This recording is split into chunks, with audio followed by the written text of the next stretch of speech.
So yes, we left off in the direct moment where Cookie has entered this basement area. It is a rocky, sort of cavernous room.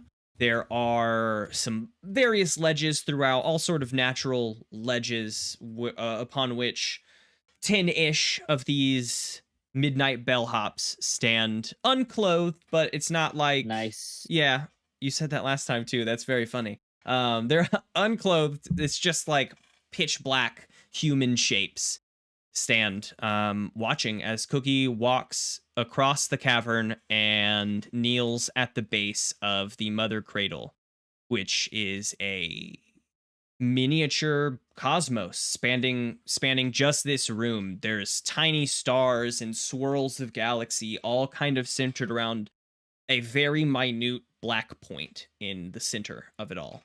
And Cookie kneels down at the edge of this starry cloud, and the mists wrap around Cookie, and Cookie opens her eyes in this cosmos area. I guess right before Cookie opens her eyes, we open up on a little bit of a flashback here. We stand in a rocky room. There is a wall, not missing, but been built this way, where one of the walls is just sort of overlooking a forested, plainy area, and in the middle of a sort of bowl of mountains surrounding it. You can see out very far. Well, baby Cookie can, as we larger ant wasps moving about you, all working on this stone and dirt structure. There seem to be wires and tubes coming out of it in various places that lead down to these huge sort of metal discs on the ground, and they're all working on it. You know by this point that this is going to be your shuttle to carry you off of the planet when you reach your pupa stage, your cocooning stage, really, after your baby pupil form.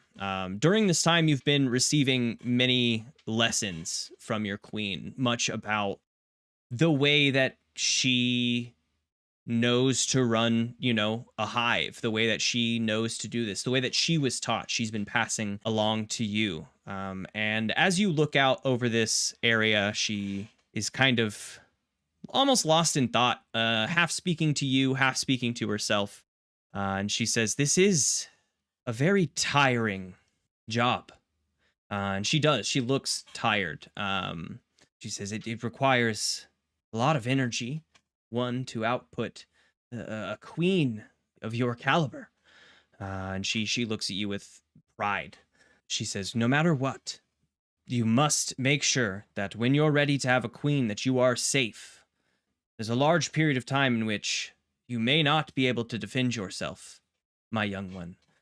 If I can't give you but one lesson, the most important one is to always make sure you have defended yourself. For, again, this is exhausting. Having to output over and over again. You'll find out soon, even just outputting a warrior requires a tremendous amount of energy, not to be shirked off.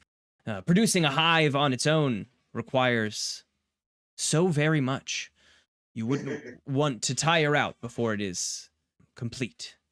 It's sort of, as she's saying this last thought, the memory is kind of hazy. How is this sitting with Cookie as this is going down, like as she's speaking?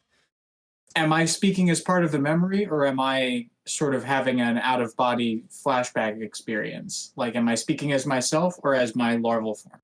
You're speaking as yourself. This is, like, I think the latter there is sort of an out-of-body flashback experience. You're seeing this sort of from I think as it begins, not as it, throughout the whole thing, you're seeing it directly through your own eyes, but from your perception, not from the perception that you had at this time.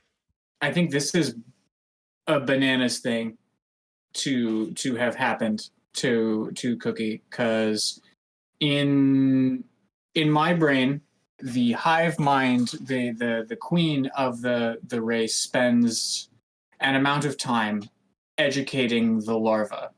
But when they become a pupa and they're shot off in a rocket and they land wherever and they start going about their lives as queenlings, really have a memory of being taught this information. It's just known knowledge.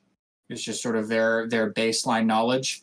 So actually having a one-on-one with the queen is wild. Yeah. What would Cookie ask? Does it take more energy to make a warrior than it did to make a queen?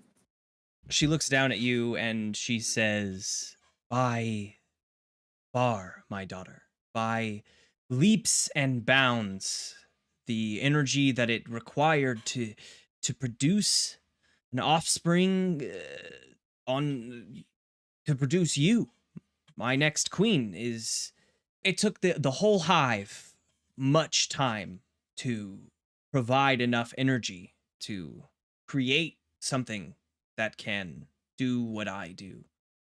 And as she's saying this, the memory begins to, like you're in a cloud, sort of dissipate around your eyes, and you see yourself floating here in the sort of, it feels as you kind of peek around like you're floating in outer space. You can breathe just fine. You are sort of just kind of floating there. In front of you is this cosmos. And it's much more active here in front of you. It's kind of swirling around this black pinpoint in front of you. The stars in this swirling cloud of gas and stars begin to burst with light. Not explode, but just like a flash of light from here and a flash of light from there. And a language begins to come out of this. And this cosmos is speaking directly to you, not as the midnight bellhops where they just sort of gave you a thought. This thing begins talking to you, and it says, I believe you wanted to meet. and its voice sort of echoes around you. Yes, Your Highness. I did indeed. I thought that and this may be presumptuous, but I thought that upon discussion, upon reflection, our interests might align. Well, the pleasantries may not be required here. I am no royalty. I am a force of the nature, here to... I spent much time thinking about this and breaking it down. Why are we here? It's hard, right? We're the best thing that we have is we're here to serve, to make the universe continue moving forward in its path. And whatever is needed to make that happen. As you can see here, we've been sort of downgraded a touch. Highness is maybe not necessary here. I think I too was interested, I should say, that our goals may align. I found myself rather bored here.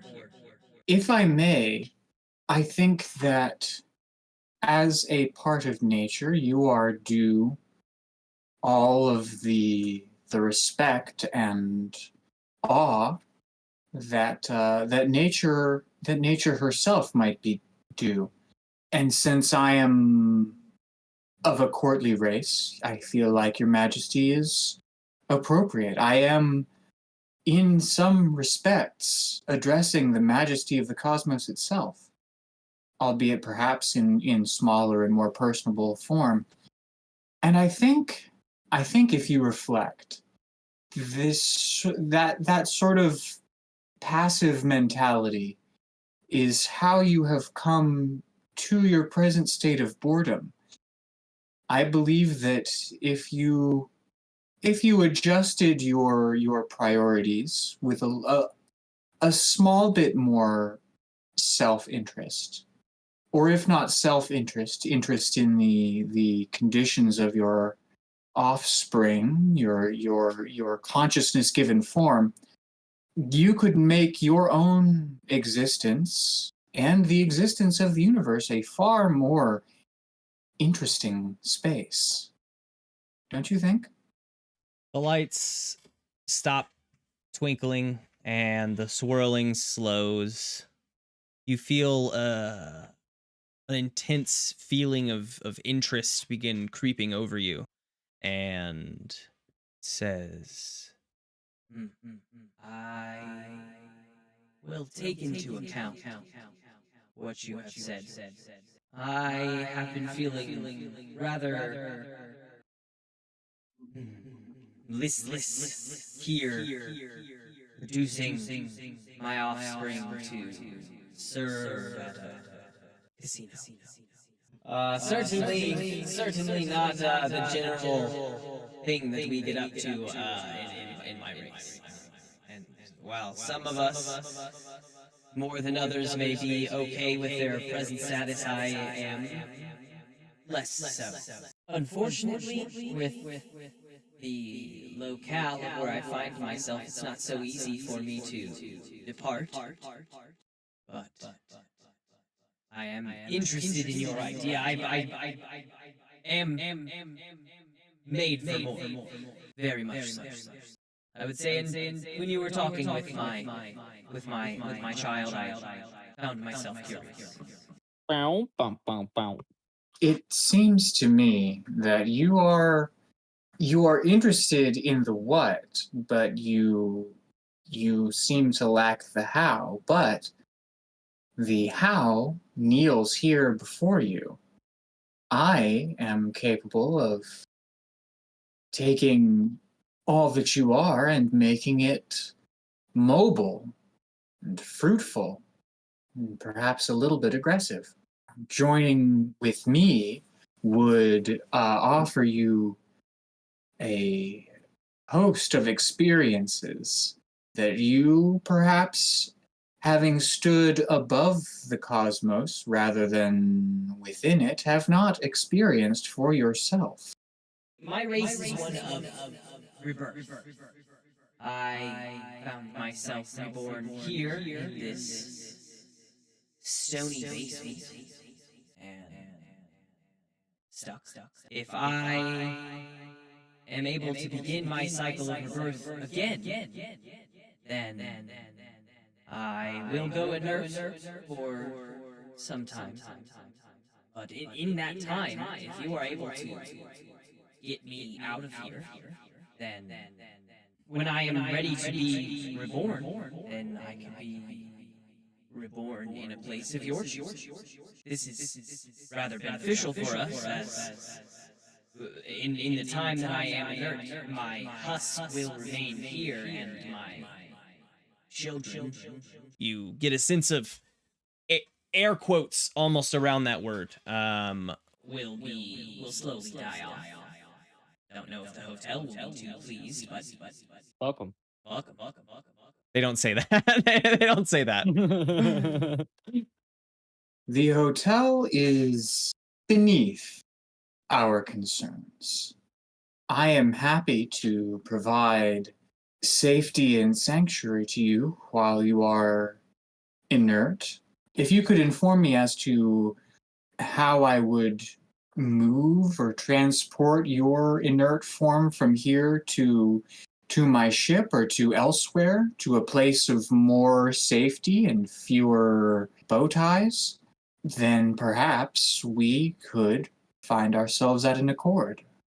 once I begin the process of rebirth, I will become minute. I wouldn't suggest for too long, as through the process I will both shrink and grow as the process completes. But for a small amount of time, I won't do anything. So if you can get me to a space before that process sort of kicks in, then I will be in safety. While you are able to help me get out of here, I can exchange that for an evolution of your race.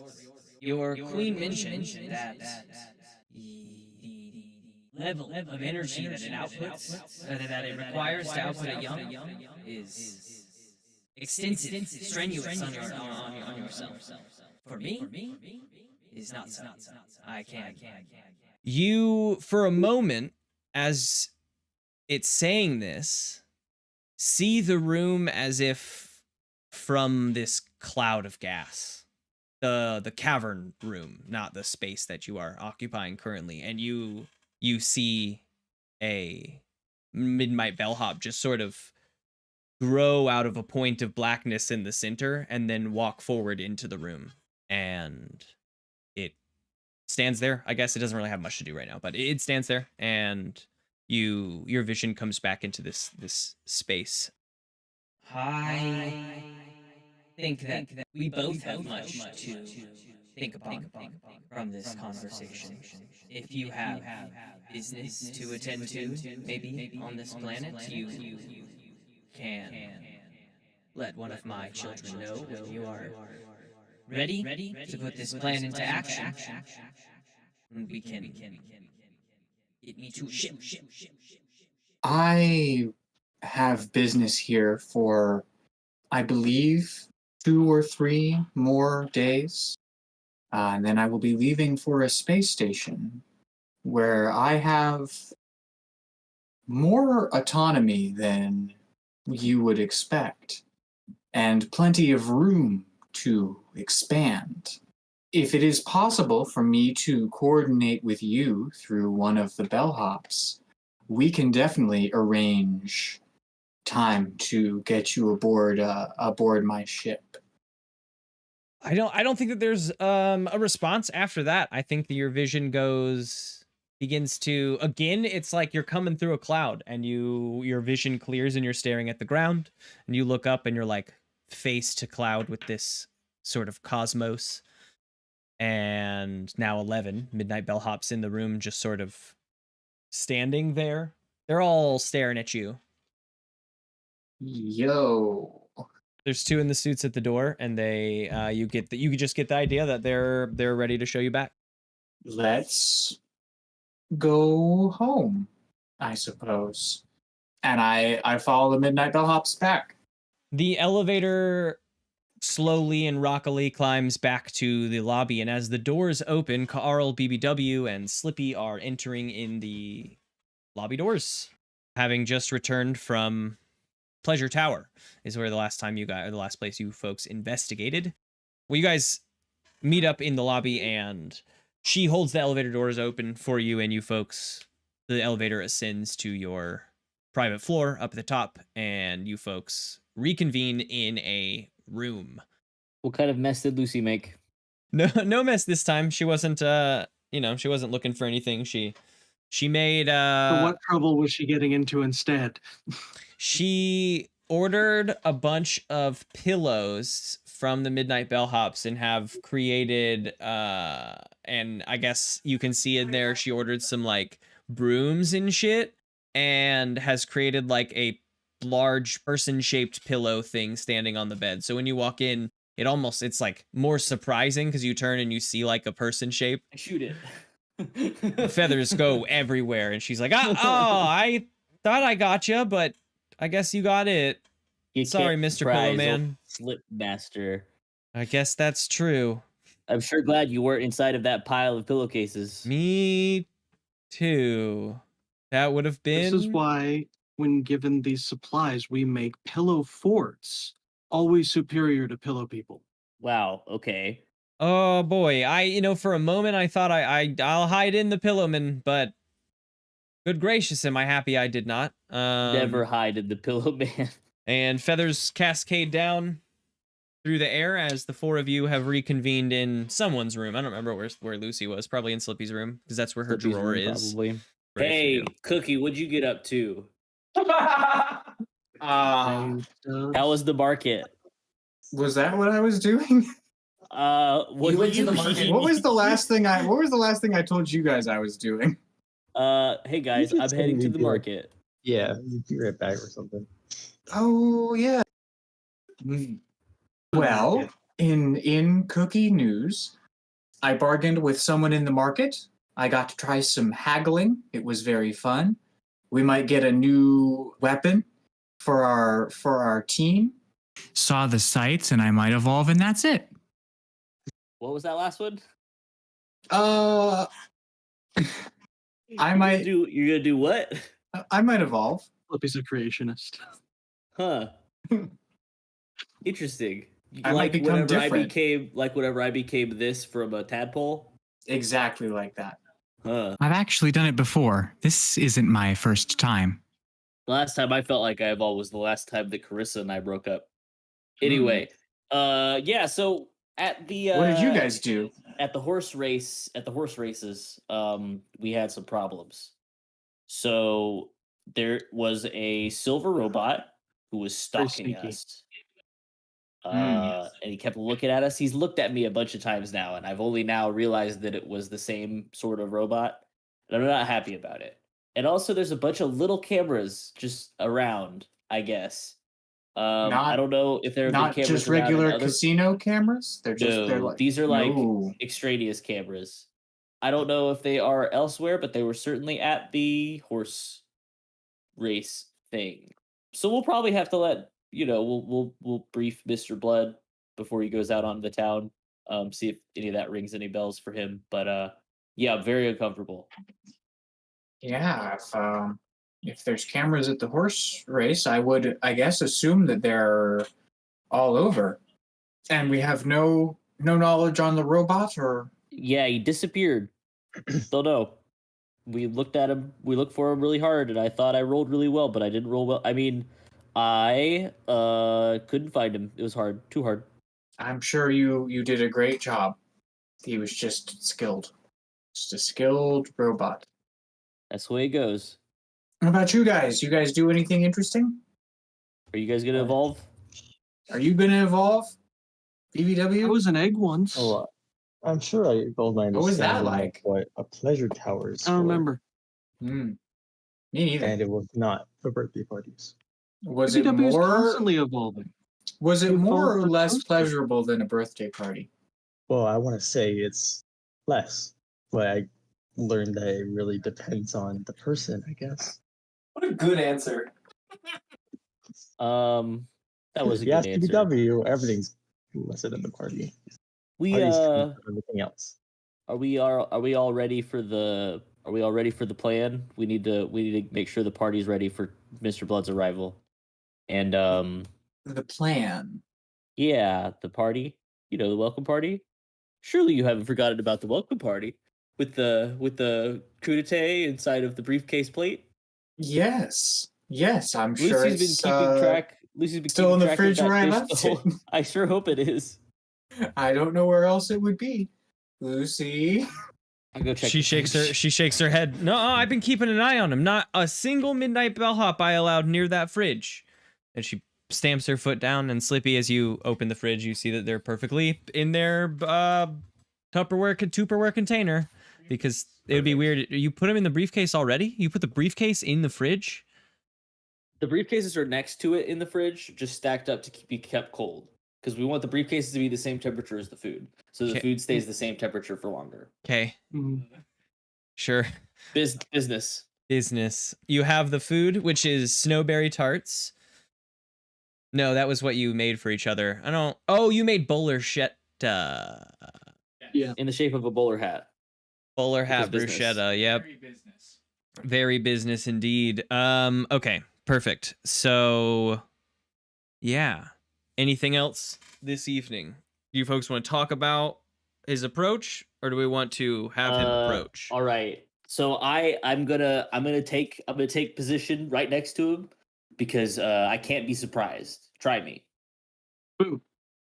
I saw that coming. Anyway, so does anybody else have a position that they would like to take, like maybe a sniper or a I was about to lookout? suggest I might go sniper. Perfect. Why don't you Which doubles take... as a lookout. It's just a lookout with a gun. That's right. We'll have you be lookout / sniper. You could use your suction legs to climb up into good inconspicuous places, or very conspicuous Also got places, natural depending on what we camouflage, needed. so Perfect. I'll keep it on the low though. So yeah, just whenever he shows up, I suppose take position somewhere overlooking the helipad.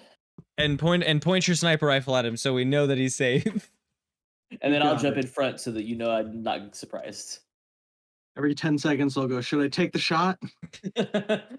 And every 9 seconds right before you say that, I will say no because I'm not surprised. You folks return to your rooms and rest up for the evening. Slippy, when you wake up in the morning, you get up, you go about your normal morning routine, your whatever. You take a big shit. You take? Okay, well, you take a big shit as you come out of the bathroom. Lucy turns to you and says, "Fucking gross, man." No, And I say, not yet. I haven't had my coffee. Lucy says sleepily as she's helping you make coffee, if you wouldn't mind turning down your walkie-talkie at night. Sometimes it just kind of goes crazy. It woke me up last night. It does. Yeah, you know, like that static. Sometimes it's like kind of staticky. Last night I heard this, I don't know, it was like static. There was a little bit of like grinding noise in there. I don't know, like stone on stone. I don't know. That's not a good sound. And what time exactly? I didn't look at the time when I woke up. We had been asleep for a while. It woke me up. Like a few hours ago, she looks at the time maybe. That's not good. I don't like that. And not a few hours ago. I go tell the gang. I mean, right now you're awake and it's happening. No. I go and tell the gang that information and ask them if, hey guys, anybody else's walkie-talkie been going off late at night? I grind my teeth in my sleep and I just leave it on great. next to my mouth. Perfect. No, I didn't know you had teeth. I have a beak. I like to grind beak. Well, I'm more nervous than before, but here we go. I hope the party goes well. Do we know what time he's going to be arriving? It's actually not. It's probably like mid-morning. You folks are all getting prepared for the day when Then let's go to the fucking some helipad. Yeah, I mean some bellhops show up as you folks are doing this, and you hear all four of you same time consecutive knocks on the door. You get the idea that Mr. Blood's ship will be landing ahead of schedule and very soon. Damn it, I didn't have time to go and check. Guys, the two of you that don't have a job yet, your new job is to go and look for cameras and stuff out on the helipad. I'm going to go get a briefcase ready. Sounds like fun. I'm going to go get a briefcase ready as quickly as I can and then go to the helipad. You don't want your cook to do the plating? No, the cook needs to go and look for cameras. The cook didn't decide what job to do. Slash cinematographer. Slippy's going. Okay. Lucy can plate things. Lucy can definitely. Slippy goes, Lucy, plate it up. And Slippy goes straight to the helipad. He's sprinting now. Lucy's on it. Lucy's awake and up this morning and starting to help with plating. Do all four of you go to the helipad right away? Yeah, I'm gonna scope out for a high point. In case any enemy helicopters come in, I have to shoot down. I'm tempted to stay behind, but I've separated myself from the party kind of a lot recently. But I think I'm just gonna whip up a quick drink, like get a tumbler full of beverage ready to pour for Mr. Blood as he comes down his ramp. I don't know what kind of a guy Mr. Blood is. Maybe he likes a day drink, especially on opulence. It seems like day drinking is sort of the national pastime. Do a Mr. Blood demarry. Ooh, that's not bad. That's not bad at all. I'm gonna make a Mr. Bloody Mary. I hope the bellhops heard me think that, because I'm gonna need some. I think it really loud. Yeah, I'm gonna need some space clams and tomato juice. Space clams, tomato juice. Tomato juice. Tomatoes went extinct. Tomato juice. Yeah, I'm just gonna shake that up and get it in a tumbler and bring that with me with a little serving platter, which I hopefully can pick up from a bellhop. and a glass, and just sort of be ready by the ramp when it extends to offer this beverage. I radio to BBW.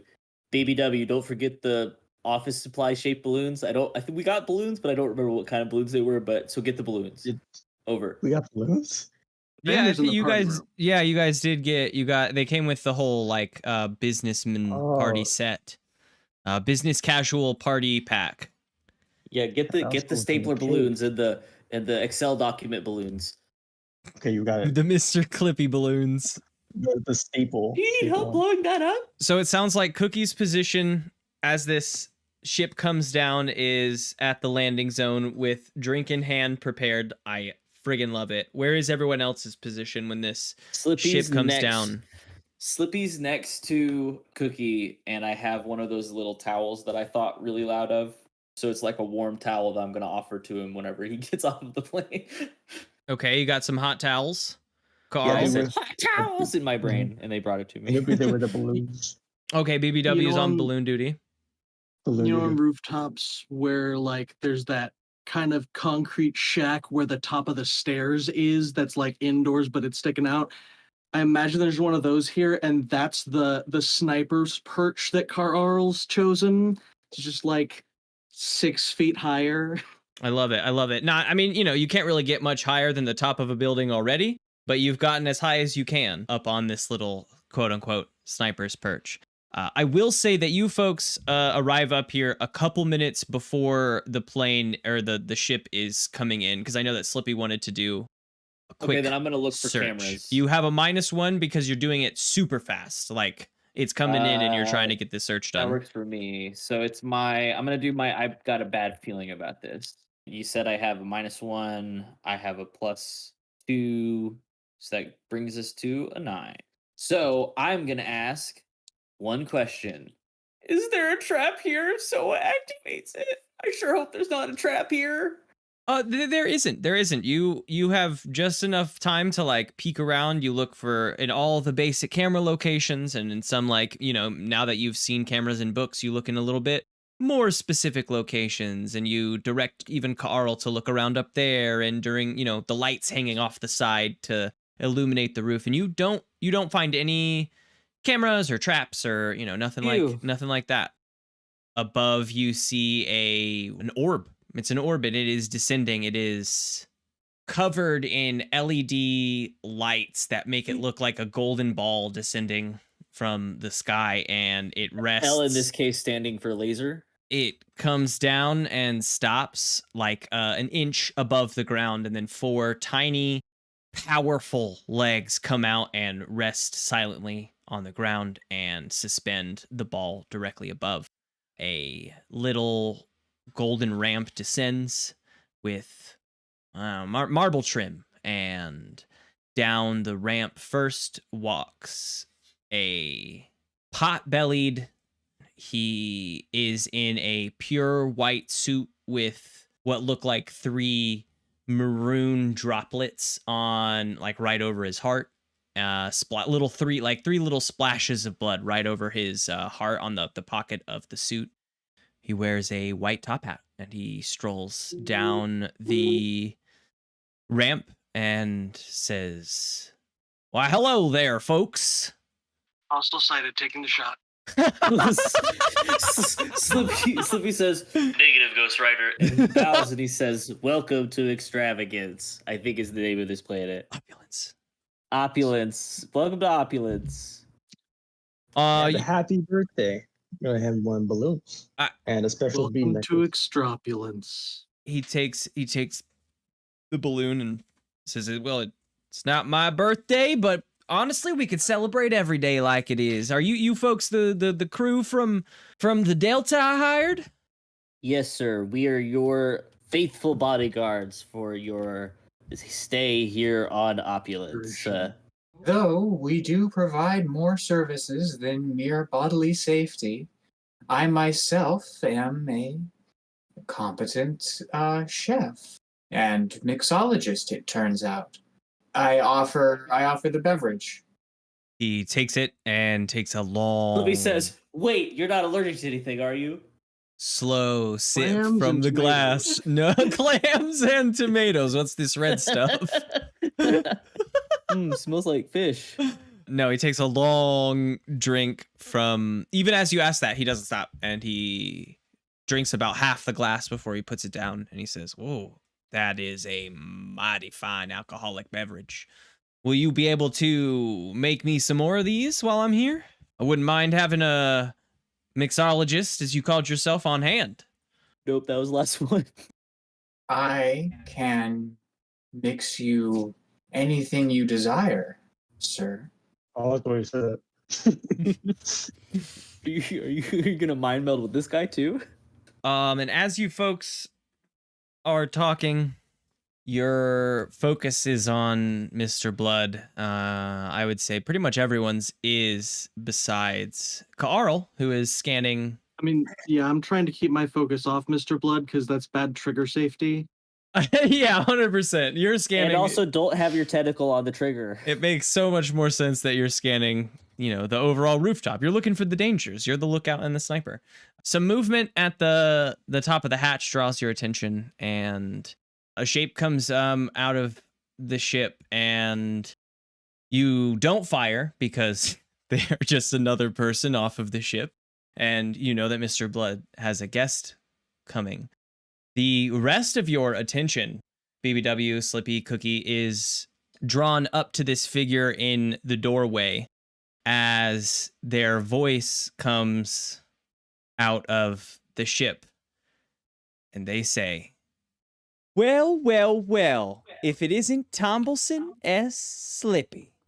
And you look up, Oh no. and Slippy, would you mind describing Carissa for us? Okay, so she is a 5'6", olive-skinned humanoid with straight black hair, about shoulder length. She looks like she has gone to college. And she stands at the top of the ramp. She is dressed in fineries. We'll say it is a beautiful pinstriped pantsuit. She looks dressed to the tens. She's got this big wide-brimmed sun hat on that has this beautiful floral arrangement. You've never seen flowers the likes of these before. And she comes down the ramp and stands next to Mr. Blood and laces her arm into his on his side. Well, if it isn't the... Sorry, I'm working right now. Nice to see you, Carissa. It's good to see you too, Tombleson. She looks at the rest of you and she says, "Hi, I am..." What's her last? Does she have a last name? I am Carissa on-again, off-again Smith. ex-girlfriend. It's all hyphenated. It's been her name this whole time. I am Carissa Smith. It's lovely to meet you all. I assume that you will be the folks providing protection to me and Mr. Blood here. Of course, we've heard a lot about you. All great things. Have we? I'm sure. And she looks at Slippy, sort of doesn't seem to be any like anger or annoyance in there. Just like she just looks at Slippy as if she knows Slippy. Slippy is sneering. Slippy's like as much of a sneer as a frog can make. But he's professional. As soon as Mr. Blood looks his way, he stops making that face. And he says, "So you know my fine companion here?" Yes, we went to college together. Carissa says, "Well, we did much more than go to college together, didn't we, Slippy?" We've all heard about The ongoing on-again, off-again saga that is Tombleson and Clarissa. You can just say Smithpolson, and it's Carissa. Slippy says. I won't say any of those things. So nice to finally meet you. I would have prepared a second beverage, but alas, we are contracted only to Mr. Blood and only knew that he was coming. And she says, "Oh, that's more than fine," and takes the glass from his hand and takes a long drink from it. And gives it back to him, and he finishes it off and he says, "That is a mighty fine beverage. If you wouldn't mind, maybe we could get to some indoor spaces and maybe relax inside, and you can make us another pitcher." Yes, right this way, Mr. Blood and guest. We have made sure that the quarters are to your liking and are well secured. Would you like a They're hot very towel? safe. Slippy offers the hot towel. And Mr. Blood says, "Would you mind grabbing our bags from the ship here? Of course. We'll be right inside." And there are a number of bags. A good number of bags. Lovely. Slippy recognizes many of the bags. Once he gets inside, I'll come down and help with the bags.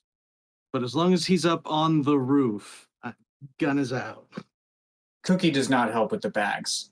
Cookie follows Blood and Carissa inside. Me and BBW got the bags. Easy clap. Yeah. Also, BBW Cookie, also when follows after Cookie. they walk away, and before Slippy goes to deal with the bags, Cookie sort of leans into Slippy and gives him a nudge. Says, "Would you find Clarissa more pleasant if she was a bug?" It's Carissa. Would you And still love me if I was a worm? And honestly, it couldn't hurt, but I think it would hurt, if you know what I mean. We'll cross that bridge if we come to it. I don't just gotta see- know I just gotta see what what's you up mean. with- You've it made means- contradictory it means- statements just now. It means wait.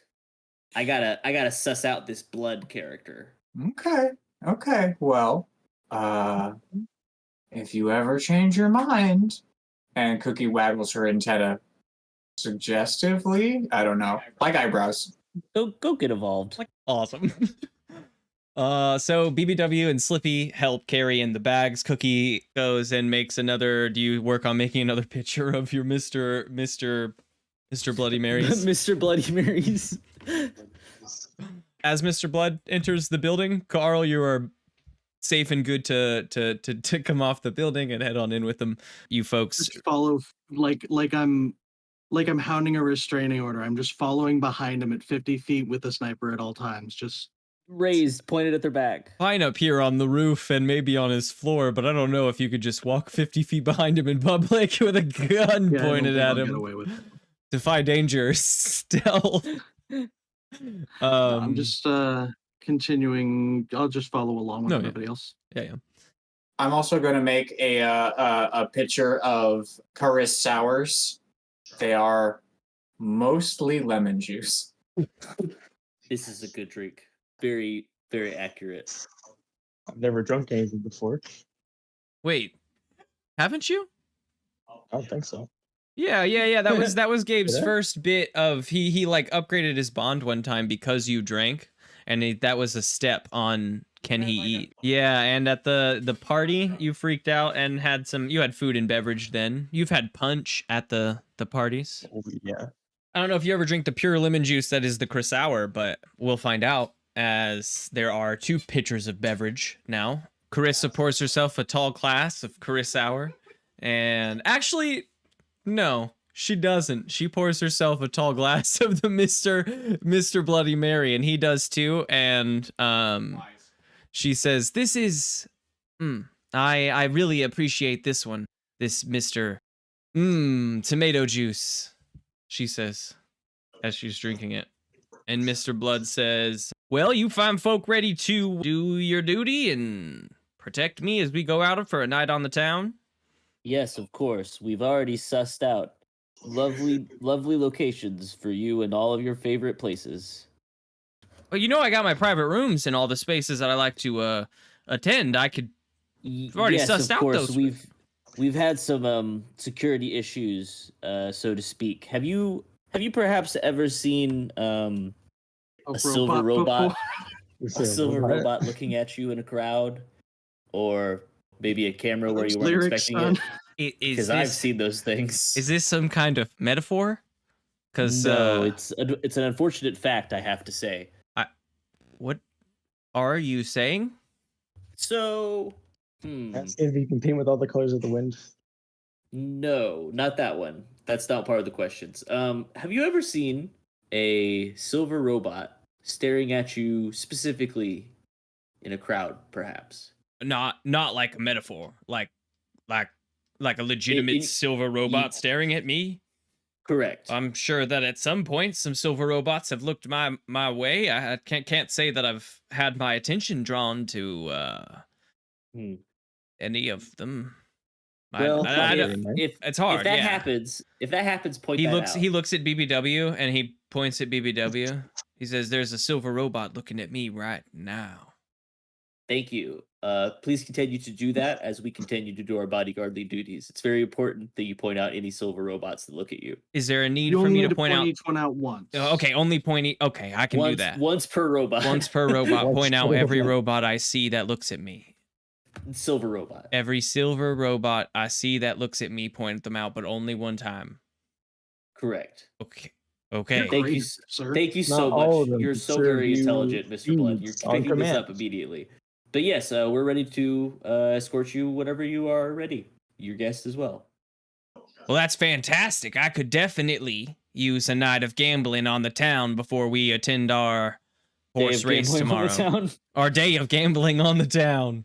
And I definitely want to attend my private casino at the Grand Casino this evening. So if you folks wouldn't mind getting suited up in your finest studs, we can head on out. Yes, of course. I'm gonna get changed myself if you don't mind giving us the room. Oh, I know what Slippy's gonna wear. Slippy already has a rented tuxedo. He's gonna just go put that on. What is everyone else's non-tux out on the town look like? He doesn't really wear clothes other than like armor. So it's just like it's kind of nice. I think Slippy a might mess be of the only pentacles. person who wears clothes on the team. I think so. Yeah. I don't know what. They dressed. The BBW definitely doesn't have any clothes. Cookie's outfit is I imagine Cookie to be sort of somewhere between like emerald and jade green. And she's got sort of a two-piece sort of crop top dress skirt that blends in with that chitin while still sort of accentuating her insectoid feminine physique or whatever. She looks good. She looks good in this outfit, is what I'm saying. Yeah, that's what Cookie's wearing. I'm not sure why this is this decision that she's made, but she's dressed to the nines for this night, despite just being the mobile bartender, I guess. BBW, you're wearing like a bow tie, you said, and Carl is wearing a long tie, I think. Just I a think tie. it's also a bow tie. Also a bow tie. Okay, and then what are you? You're wearing the rented tux, right? Yep, I've got an ill-fitting rented tux. Ill-fitting rented tux. Perfect.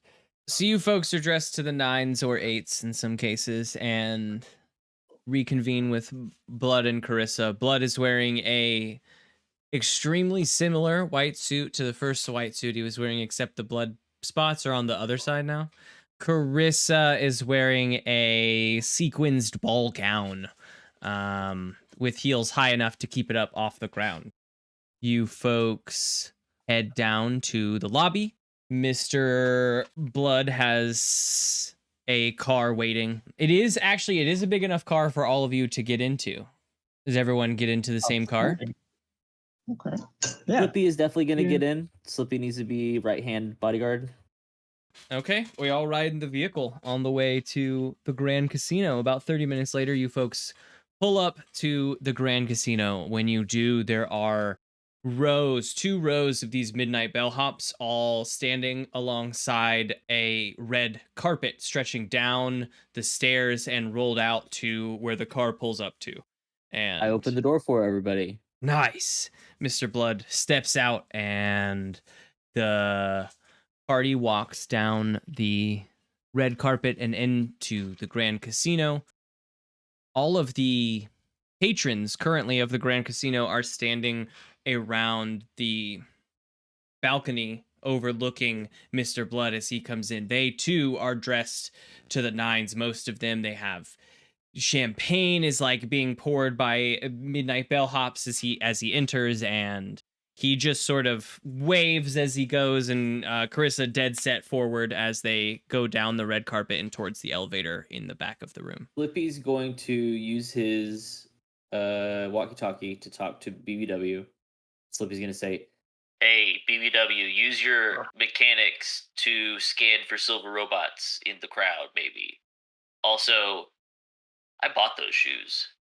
And he's pointing to Carissa's shoes in front of him. I believe you. Those shoes definitely look like you would buy them. Over. Under? I'm gonna use hands when we get there. What's your mechanic? Or what's your spell? It's electromagnetic detection or whatever? Oh, yes. I'm gonna roll d20. We're gonna find his voice. Don't roll a d20, roll 2d6. Oh, so I was gonna roll in. Oh, in roll 20. Okay. Yeah. That's an 11. Ooh, okay. So what is what does electromagnetic detection do on an 11 or 10 plus? So on 10 plus, you know if there are any machines in sights or hidden nearby and where they are. Tell me So about all the I'm- machines. With the crowd, your electromagnetic detection is pinging off the charts. There's robots all within the crowd. They're everywhere. There's cameras up in the corners of the room watching you. There are Zero in on the signal that we detected at the other place, the silver robot signal. Sure, many people are partially synthetic. I'm getting something. Slippy.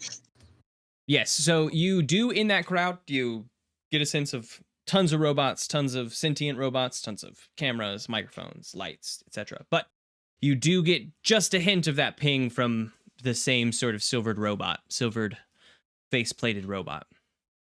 I will say that even with the 11, you can't point to them in the crowd, but There's a lot happening, but it's definitely here. Well, Oh, God. Everyone, just so we're all aware, the silver robot is here. Did you say It's you have a somewhere. bad feeling about this? I would say that I have a bad feeling about this. And here I go, rolling. having that bad Two feeling about dice. this. It's a It's not like a 9. bad feeling. Kind of What else is hidden here? I'll say with that, with, Slippy being on the lookout for it and BBW knowing that it, has pointed it out, I think that Slippy, you are scanning the crowd, and for just a second, you see that faceplate flash behind someone on a balcony up to your right. In and gone. I just saw him. He's definitely here. Be on guard, everybody. Perhaps maybe two of us could split off and go have some looks around, because we know where Mr. Blood's going to be. In his Wouldn't mind little- splitting off to his little room.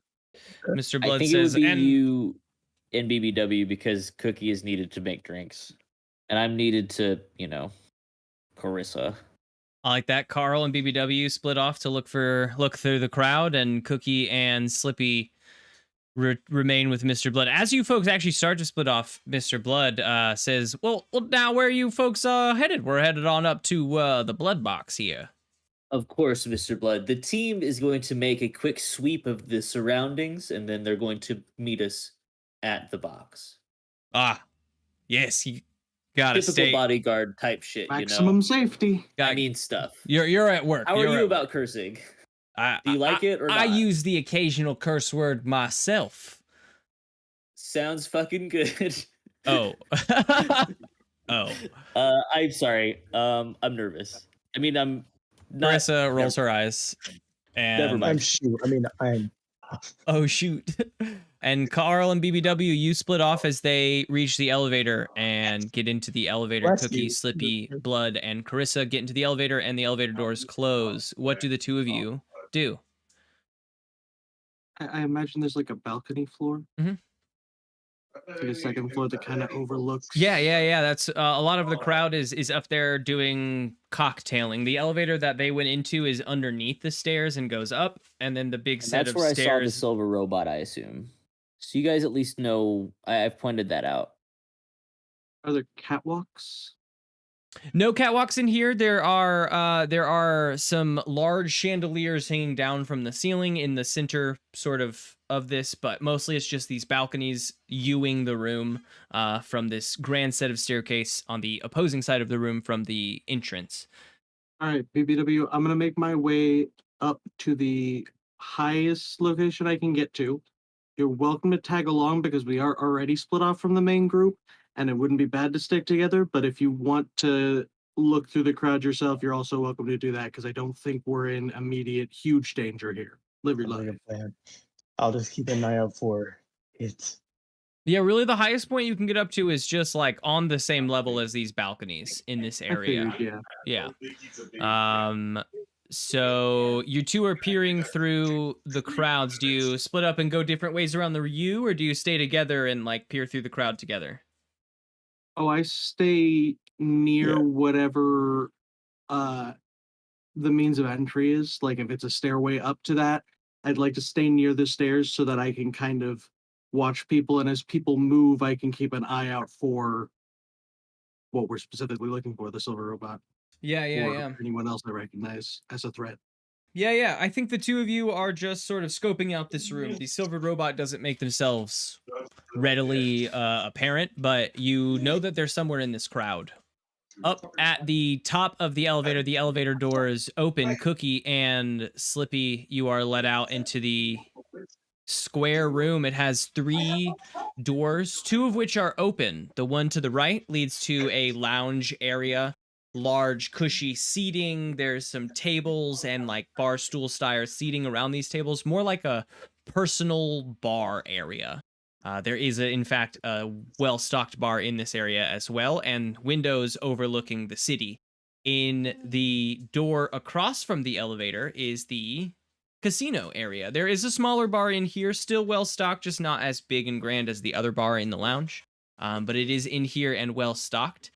There are, as you enter, midnight bellhops all about here. They are moving in and out of the bar and the lounge area, prepping stuff, and Mr. Blood says out loud, "Yes, I would like if you start showing people up, whoever is able to play with Mr. Blood's prices." And he chuckles a little bit to himself, and Carissa says, "I can't wait to see you take all their money from them." And Slippy starts to stretch his pat down fingers, which are the ones on his hands. Mr. Blood looks at Cookie and says, "Now, I'd like if you wouldn't mind making me one of them Mr. Bloody Marys, and if we can just keep those things coming all night, that would be top tier." By all means, I in fact have a pitcher prepared for you right now, Mr. Blood, sir. You just pulled out your pocket. I am not going to disclose where I pulled it from. Whoa. The lady never tells. Well, I haven't been burned by your Mr. Bloody Marys yet, so random one produced from thin air. Why would this one be any different than the other ones? Carissa knows a thing or two about the feminine mystique. I'm sure she can enlighten you if enlightening is necessary. I will be in the I'll be at the bar. Carissa, he looks at Carissa and says, "Well," and she chuckles and I don't know, hides her mouth shyly, playing the long game here, I guess. And they just hides a cup of something somewhere on her person. They go in to the gambling room bar, and they both sit at the bar, and one of the midnight bellhops attends to Carissa as Mr. Blood already has his pitcher. Did you just hand the pitcher to Mr. Blood? What is your process here? There's midnight bellhops abound, so if like what's the play there? I'm sort of shooting a knowing glance to the bellhops, like I'll be serving this one. I know your dad. I'll be serving this one. I've got a set of glasses prepared with all sorts of nonsense in them, whatever it is that goes in Bloody Marys, and then I'm just going to pour the red alcoholic beverage over that, and bring that to him whenever he wants. And Slippy's standing next to I the can't mute elevator myself. door with his arms crossed, looking toughish. It isn't but a few minutes, I think, actually, Carl and BBW, as a lot of this wealthier crowd up here having cocktail hours begins making their way towards the elevator area where you folks are. And yeah, I mean, it's, not much you can do about a crowd coming your way. They're heading towards the elevator anyway, and they go up in groups of 10. Why don't one of you give discern realities and one of you give aid to see like what the like you guys are working together, you both have walkie-talkies, so like just kind of makes sense. Whoever can do whichever. To me, it would feel like Carl is discerning realities while BBW is aiding, because Carl's like right next to the elevator door. Okay, because I was just reading about maybe I could detect when the robot maybe approaches the elevator if he does, or if he never leaves at some point. Oh, with your security spell? I was saying it was my electromagnetic detection, but Oh, yeah. I that's mean, actually you could do electromagnetic detection again for sure. Yeah, security is more just like a trip alarm. Electromagnetic detection is much more of a... You could do electromagnetic detection and Carl could do aid. I feel like that could be something as well. Okay. Yeah? Yeah. Is that okay with you, Carl? Yeah? Okay. What's your aid roll then? My aid roll was 7. +1, but you expose yourself to danger. BBW, what's your electromagnetic detection roll? 5. Is that with +1 from Carl's aid? No, that's a 6 then. Okay. That's my intelligence and the thing. You do have, as a reminder, because in this case it would be helpful if you wanted to use it, a Wait, bolster, which gives you bolster, +1 if you want to use it here. That would turn it into a mediocre success. True. Okay. I say yeah. Let's do it. What is the mediocre success for magnetic detection? A 7 to 9. You can detect the presence of machines in their general direction, but not pinpoint their numbers or location. Would that mean I'd be able to detect their presence when it comes near-ish? Here's what I'll give you. There are the two of you. I mean, there's a lot of folks going up and down this elevator. Some folks go up and then come back down because they were turned away at the door at the top. Not, I think, due to Slippy's thing, but Slippy, you're at the top of the elevator and there's a midnight bellhop up there also like checking everyone as they come in. You're doing the physical checks. They're doing like wealth checks. Oh. So some people do come back down. They were turned away from gambling in this casino. They couldn't foot the minimum, basically. So there's lots of people coming in and out. I'll say at one point, your electromagnetic detection is a little weird. It's going off a little strangely. It goes out fine, and then as you start receiving all of these signals, it starts to get a little staticky. And at some point, it's staticking, and that signal is being picked up pretty heavily. You guys don't see this thing in the crowd. And then all of a sudden, it starts to phase like out of your realm of sight and is just kind of gone. Rutro Raggy. Rutro. And BBW, Carl. Nope. Rethink that. Slippy, Cookie. You're at the top. People are coming in. Slippy, are you patting down everyone that comes in? Every single person. Patting them down. Is that you Certain think realities probably. Okay. I'm discerning the realities of their pockets. Ooh. Hey, guess what? That's a snake eyes. I have no idea what's in your pockets. It could be anything. Do you have a quiche in there?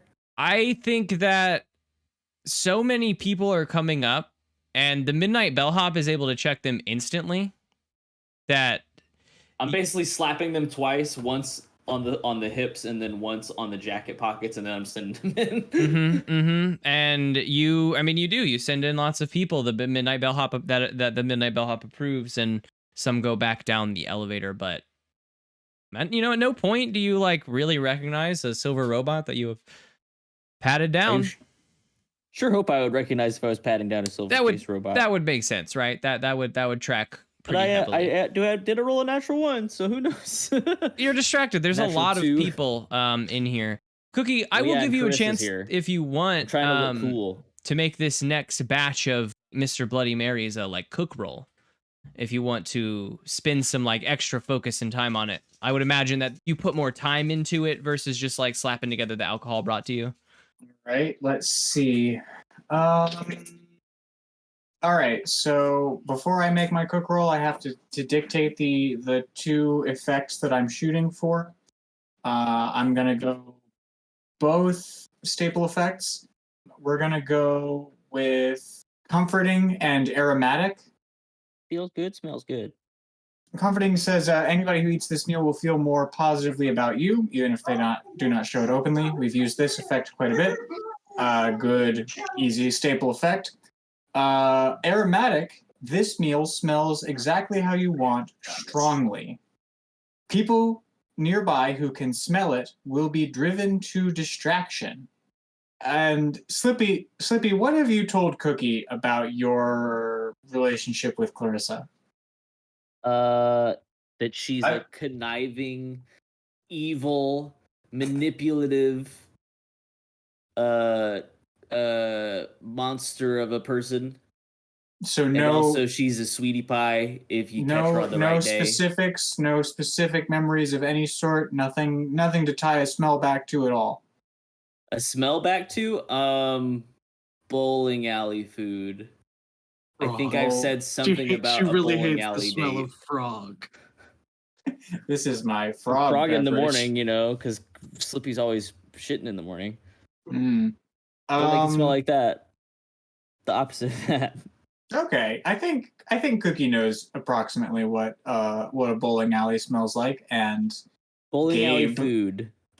Gabe doesn't think Don't make that it smell smells like all food. that different from a Bloody Mary. And here is a Bloody Mary. So I think the aromatic portion is sort of a good times at the bowling alley kind of a smell. I don't know quite what that means, but you sort of understand the gist. I'm evoking memories of a fonder time with Slippy, specifically to fuck with Carissa. But I've rolled a 6. So that's experience for Cookie. That's a level up. But I roll a 6. Does it say specifically what happens when you fail? On a 6 minus something about the dish is off, it only conveys one of the chosen effects, your choice. However, it will also do something undesirable when it is eaten, GM's choice. You will not know what this is until somebody eats the meal. You assassinated our own person. Gabe the player wants it to be comforting as the one effect that happens, but I would say Cookie, the character, is going to go with aromatic. It doesn't matter how people feel about Cookie after the end of tonight. Our goal is to mess up whatever it is Carissa's got going on. It is? It is now. Cookie makes this first Mr. Bloody Mary at the bar and attempts to infuse the bowling alley smell. Pizza, I imagine, a bar, and maybe feet, into, and fear. French fries. Lots of fried foods, feet, and a little fan to put your hand on. Exactly. However, Mr. Blood and Chris are sitting at this bar, right? He finishes that first one handily and begins working on the second one. He gives it a sniff. And he's like, "This one smells a little bit different than those last ones, but boy, does it taste the same." And Carissa, but boy, does it taste the same. I didn't realize what I said. I love you, Mr. Blood. You hear from the other side of the room. Favorite Yelp review. Carissa looks at the drink and looks at Cookie and kind of squints her eyes and shrugs it off, and she says, "And I would like to try one of those Chris sours you had made for me back in the room, if you wouldn't mind." And as you're getting this request, a lot of the people coming in you see them behind Carissa going, sniffing into the air, and the first 10, 15 people that walk into the casino do not go to the gambling tables. They come right over to this bar, and immediately the bar is swamped. There is a midnight bellhop attempting to provide service, but they are ordering the Mr. Bloody Mary. Like every one of them is pointing. They're like, I love this scent. I must try this. I've never smelt Give a me the drink feet of drink. this magnitude. Give me the feet I need drink. the feet beverage. And the bar is immediately swamped. And like, it's hard to see past all of these people here at the bar. There are a few midnight bellhops keeping Mr. Blood and Carissa separate from the like crowd, but like right on the other side of those midnight bellhops, and there are 2 seats near the end of the bar, there is a crowd of people. The first like 20 people that come in fill in the space between these like, I don't know, 10 other seats maybe, and are kind of swamping the bar. And the midnight bellhop is kind of looking at you like and you get the idea that they're all ordering the Mr. Bloody Marys. Can you keep them coming? What is Mr. Bloody Mary? I mean, no, that's not my job. I'm not going to do that. The best I can do for you, bellhop, we're gonna find out how substantial the midnight bellhops are. I'm gonna try and poke my antenna just right into him. I don't know. I've communed with the mother cradle, so we're just gonna see how it goes. I want to just kind of like poke my antenna into this bellhop and try and just displace the recipe just right into his shadowy noggin. Maybe if I can just give it to him, he'll know how to do it, because serving the rest of these patrons is not at all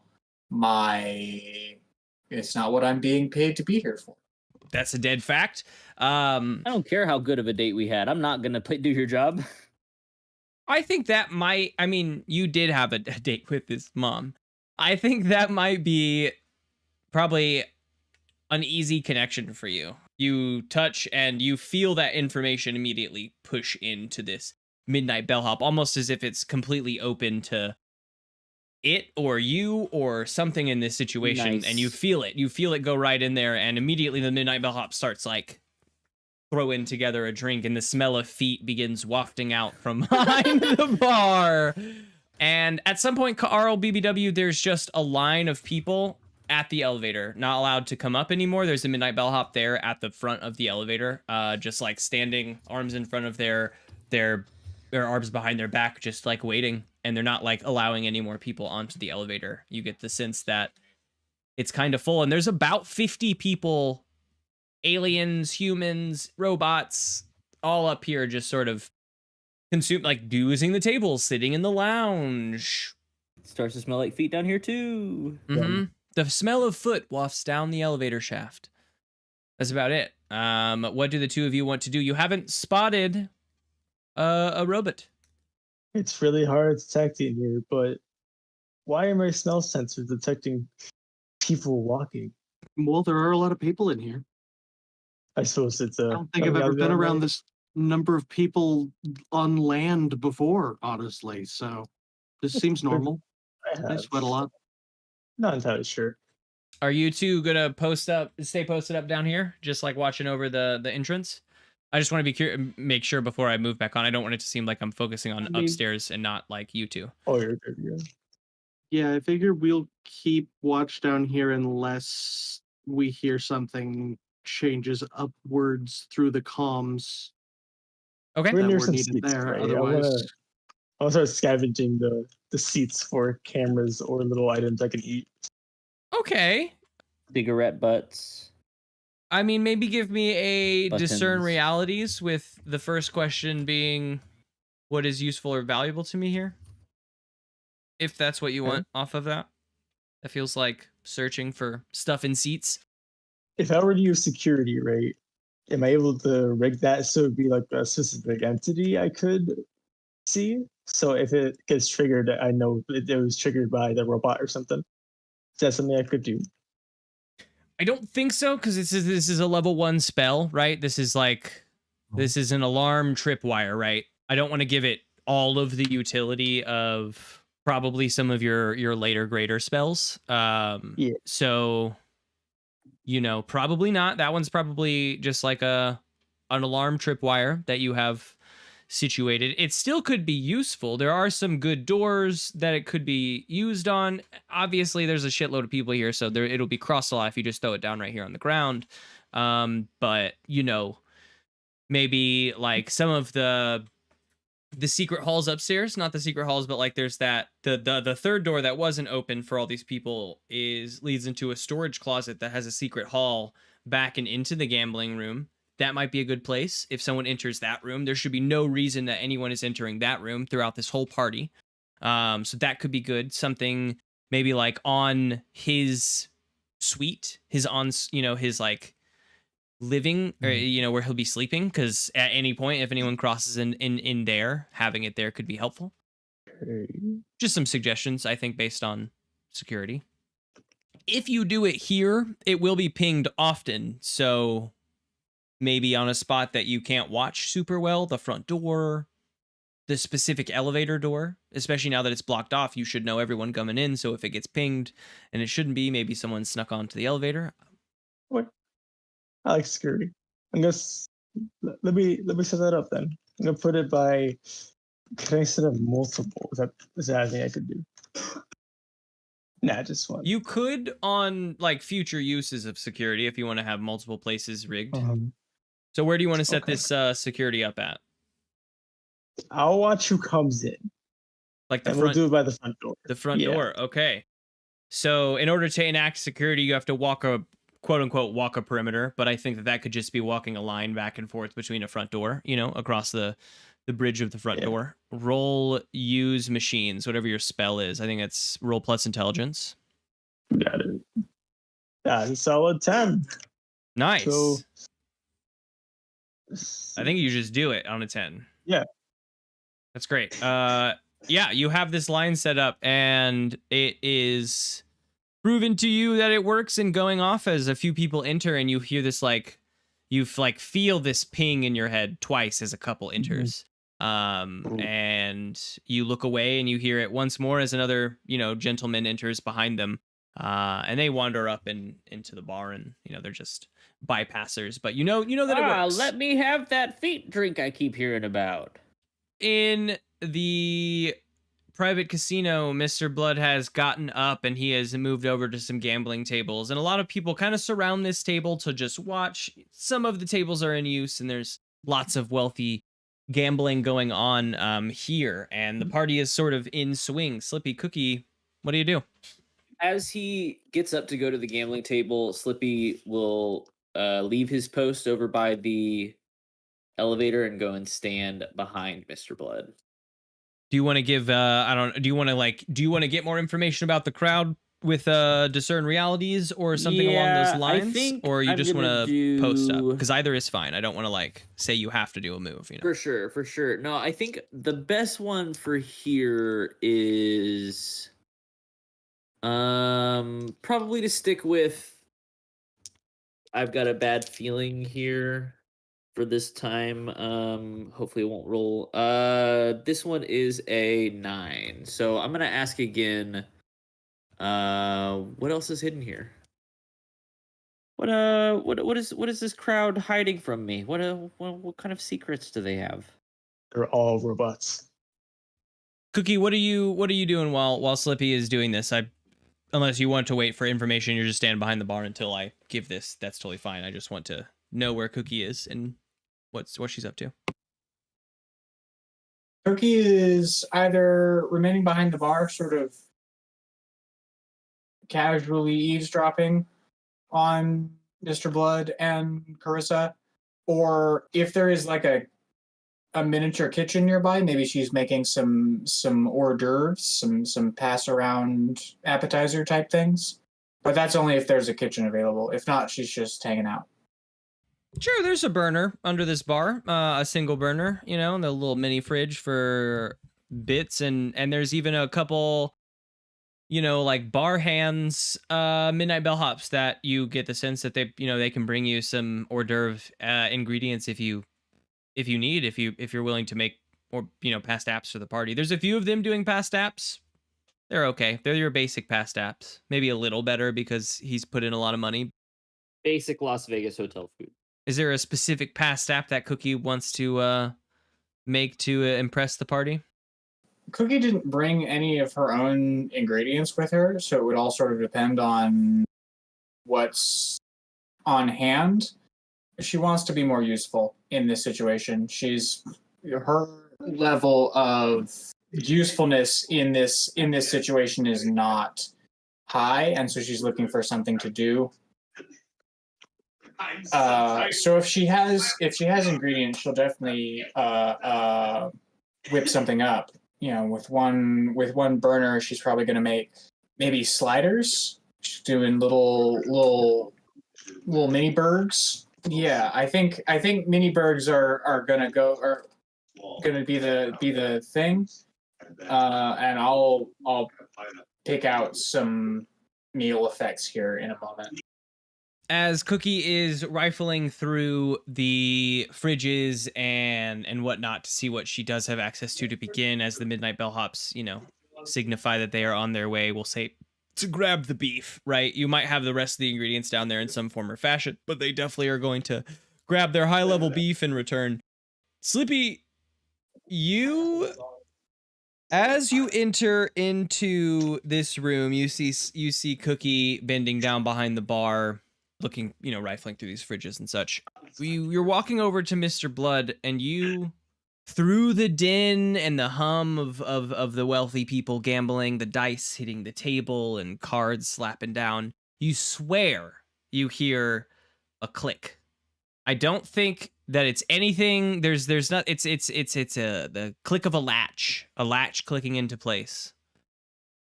And you're about halfway to the table to stand behind Mr. Blood when you hear this. And I should know where the secret door is, right? Yeah. Across the room, there's a bookshelf. Your eyes dart to there, and the bookshelf is secure in place. The other end of that secret hall leads out and into the storage room that is closed out there. But what else would click? It doesn't mean that it couldn't have been some of what, that the storage room, something like that. You just entered into this room. In the din of sound, you're not sure if it came from, in front of you in this room or behind you in the out room. You just have heard this like latch click. It's so quiet, so quiet. I think I'm going to casually defend Mr. Blood. That's the role I'm going to take. Okay. It is an 8. So as long as I stand in defense, when you are the thing you are defending is attacked, I can spend 1 hold to choose a thing to have happen. So I'm just gonna go stand next to Mr. Blood and be very alert for any more latches or violence. I love it. The party is going on. People are gambling and such. Mr. Blood is having a great run on his table. You hear lots of cheers. Slippy, you're staying there. You can see he's rolling all of the things that he needs to roll for whatever game he's playing. The Texas Hold'em game. He's getting the full houses with the dice or whatnot. And he's crushing it on the table. The crowd is going wild. He's making quite a bit of money because the minimums are high. So when you win, you get a lot back. It's going great. It's going fantastic. Till. All of a sudden, exactly, till. All of a sudden, I think you're on point. Cookie, you're in the midst of flipping a burger. I think you're probably scanning, right? Are you heavy focused on your cooking, or are you, I don't know, on lookout or whatnot? I think once I start cooking, I am zeroed in on the cooking process. I'm like focused on the burner or very focused on the thing, or I'm like, oh, there's another thing I can do with this, and I can change it this way, and I can do these different things with the ingredients. So no, Cookie's not paying attention to anything that's not food related right now. I don't feel particularly useful in this situation, so I'm going to take my focus off of the situation entirely. It's perfect. I love it. 2 things happen simultaneously. There is a shout of protest from one corner of the room. One person stands up and shouts, "Hey, you can't do that!" And you hear another person kind of shout back, but their voice is lost in the din. A few people start getting a little louder right away. Like, what was that? What was that? And Slippy, you're on lookout, and you see the bookshelf begin opening up. I pull my gun out and point at the bookshelf door. You point it out, and I think the bookshelf opening up is enough to draw Cookie's attention probably up from the food for a brief moment. And you see the bookshelf opening up to Cookie. I stare at it, agog. I don't know. What am I? I don't even have a gun. I throw Cookie a gun. You don't have a You pistol? don't have a pistol? No, I have a hatchet. I have an axe and a wok, and I'm currently using my wok. With one hand, I point a gun at the bookshelf, and with the other hand, I throw my other gun at Cookie. I haphazardly fling the entire contents of my wok at the bookshelf. Oh. And then catch the gun? No. No, if you throw a gun to me, I guess I'll try and catch it, but otherwise I think Cookie's just gonna stare. I'm gonna just maintain that. Yeah. I would love to throw a gun your way, though. That'd be hilarious. Slippy, you draw your gun, pointed at the bookcase, ready in a defensive position. Cookie, you fling the contents of your wok at the bookcase and hold your wok up in a defensive position. Some small patties of beef go flying through the air and connect with the bookshelf and flop lazily on the ground as it opens up. As it opens up, it's empty behind it. And you folks only have a moment to react to nothing before you know the sound at this point because you've done it enough times. It's the sound of a plasma shot occurring across the room from the area of that shouting, basically in the opposite direction. Slippy, you, however, are not surprised by this because you can't be surprised. So, and I am in current defensive posture, and so I use my one hold to redirect. Is the attack? Wait, can I tell where the plasma bolt is aiming for? Yes, yeah. It's coming right at Mr. Blood.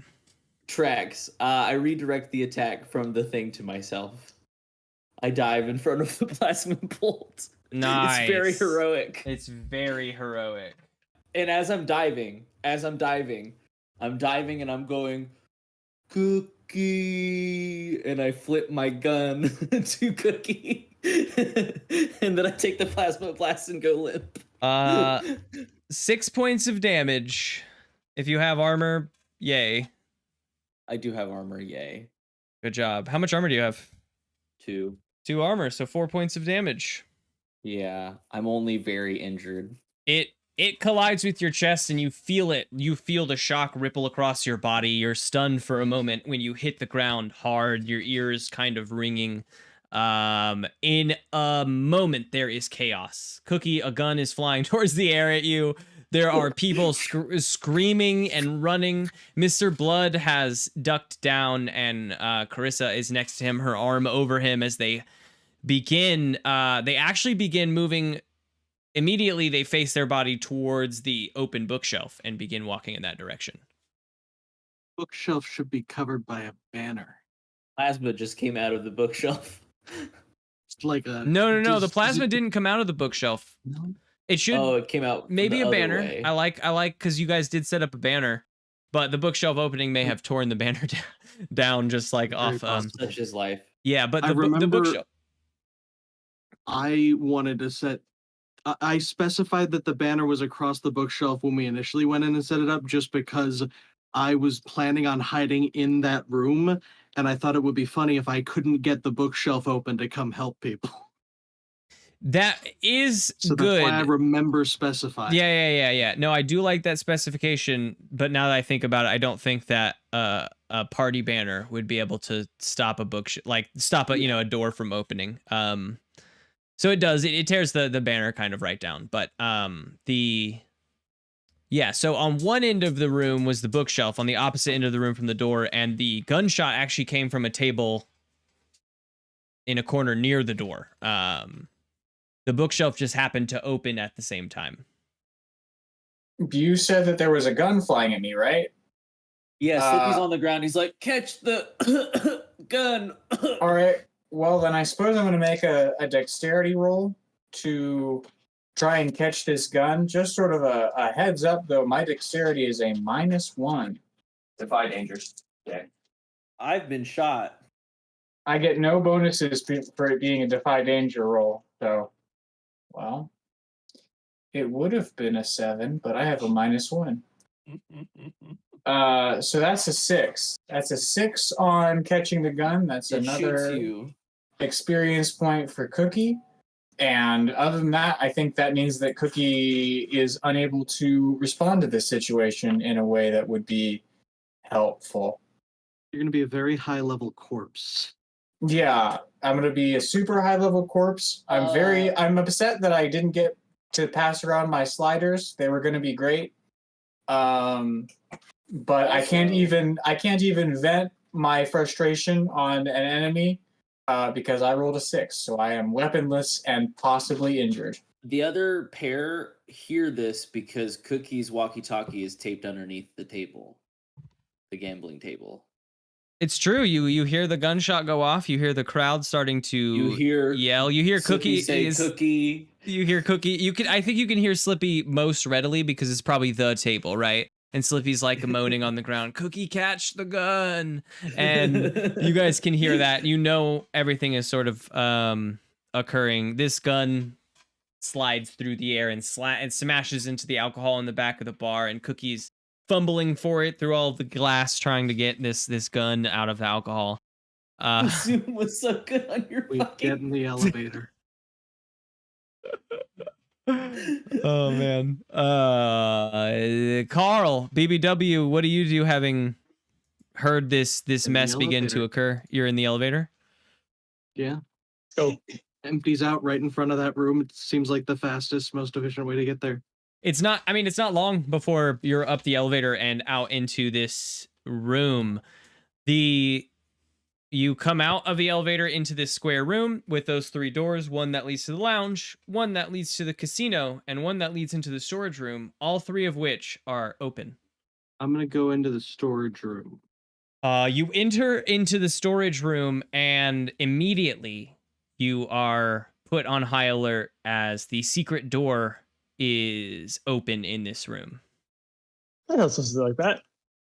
I mean, I just want to look around and see people, but perception's not a thing in this. Do I just discern realities? Mm-hmm. Yeah, exactly. Discern realities. The chaos is big. You had to get up in the elevator in between loads of people coming down, because like we said, this is the elevator is the only way down. So people have to come down in loads of one elevator load at a time. I got a 7. So Can I roll the 8? You can, but a 7, even if aided, gets an 8 is nothing bonus. Oh, okay. Yeah. They would have to when you want to aid is at like a 5 or at a 9, or sorry, a 6 or a 9, because then it can pop it up to a new thing. Oh, nice. So you got a 7. What's your question? What here is not what it appears to be. The 2 of you enter into this room. Your focus is drawn to the door that is open into this storage room that should be closed, certainly.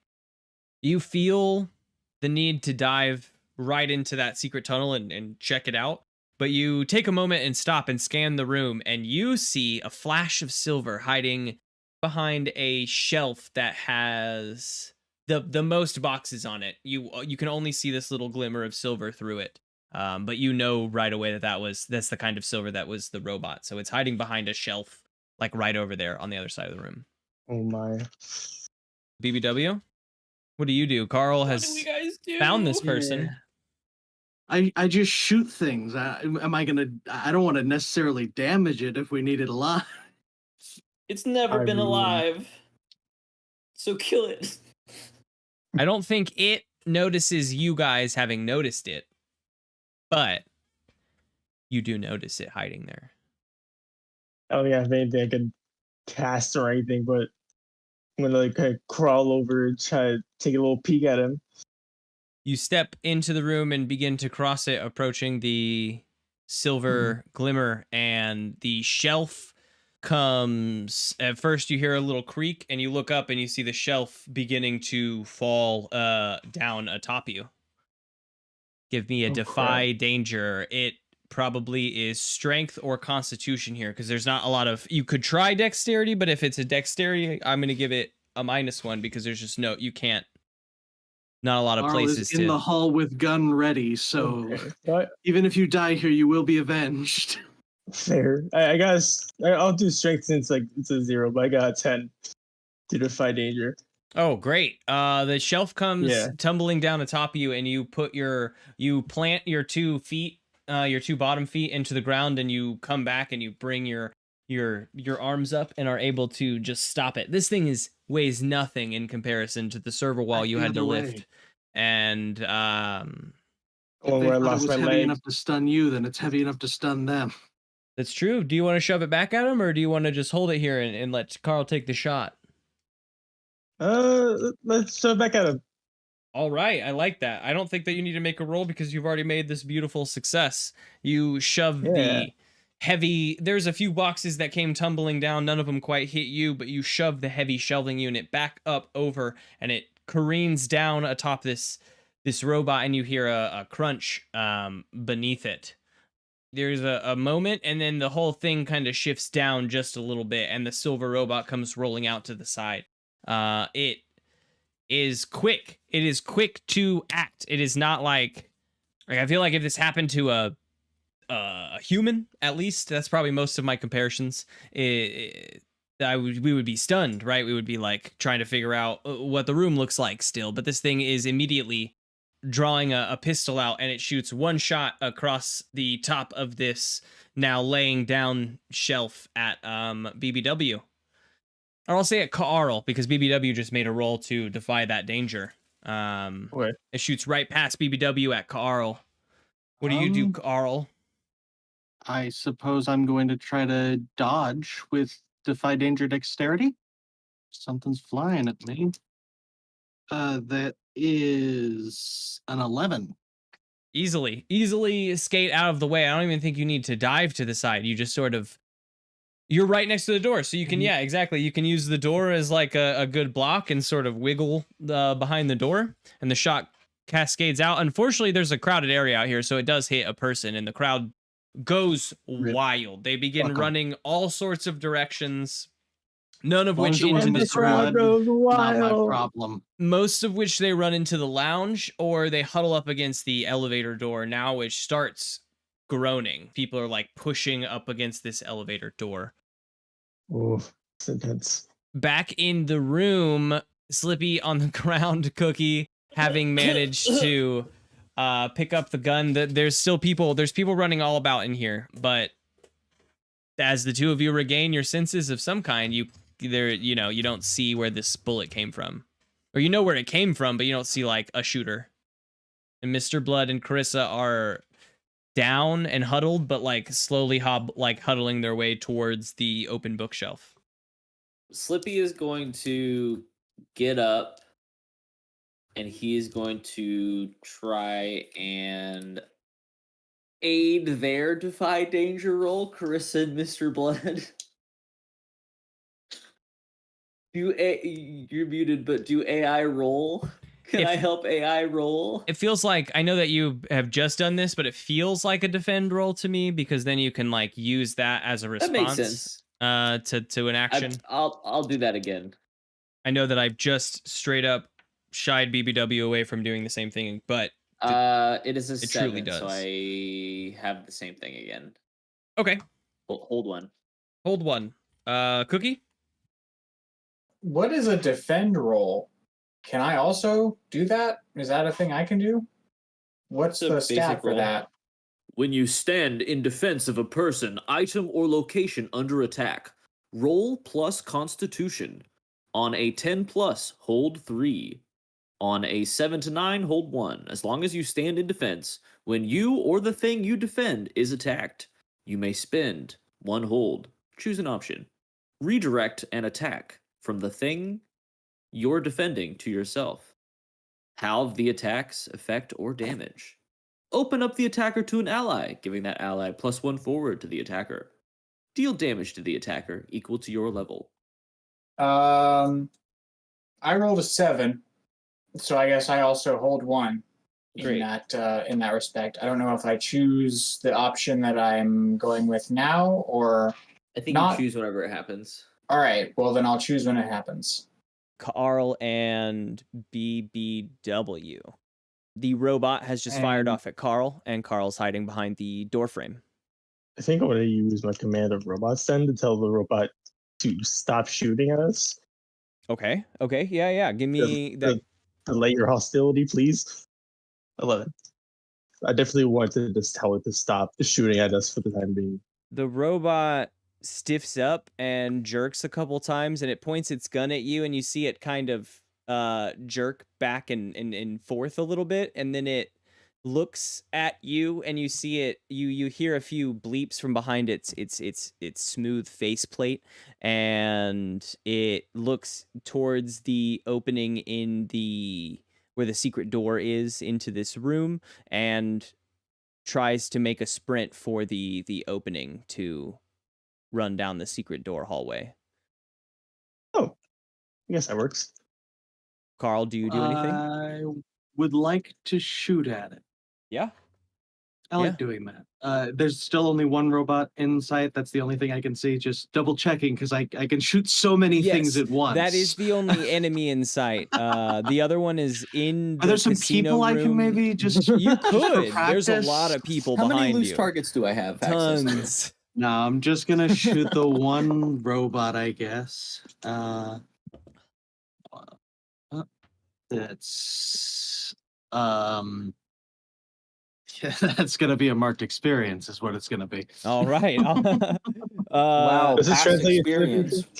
Okay, yeah, so Carl tries to lean around the door frame and fire off past BBW, but the robot dives through the door frame and into the darkness of the hallway. I almost said Hayakola. Cookie and Slippy are you're coming down this hallway as the robot barrel rolls in and falls into a crouching position, aiming a pistol down the hallway at your pod.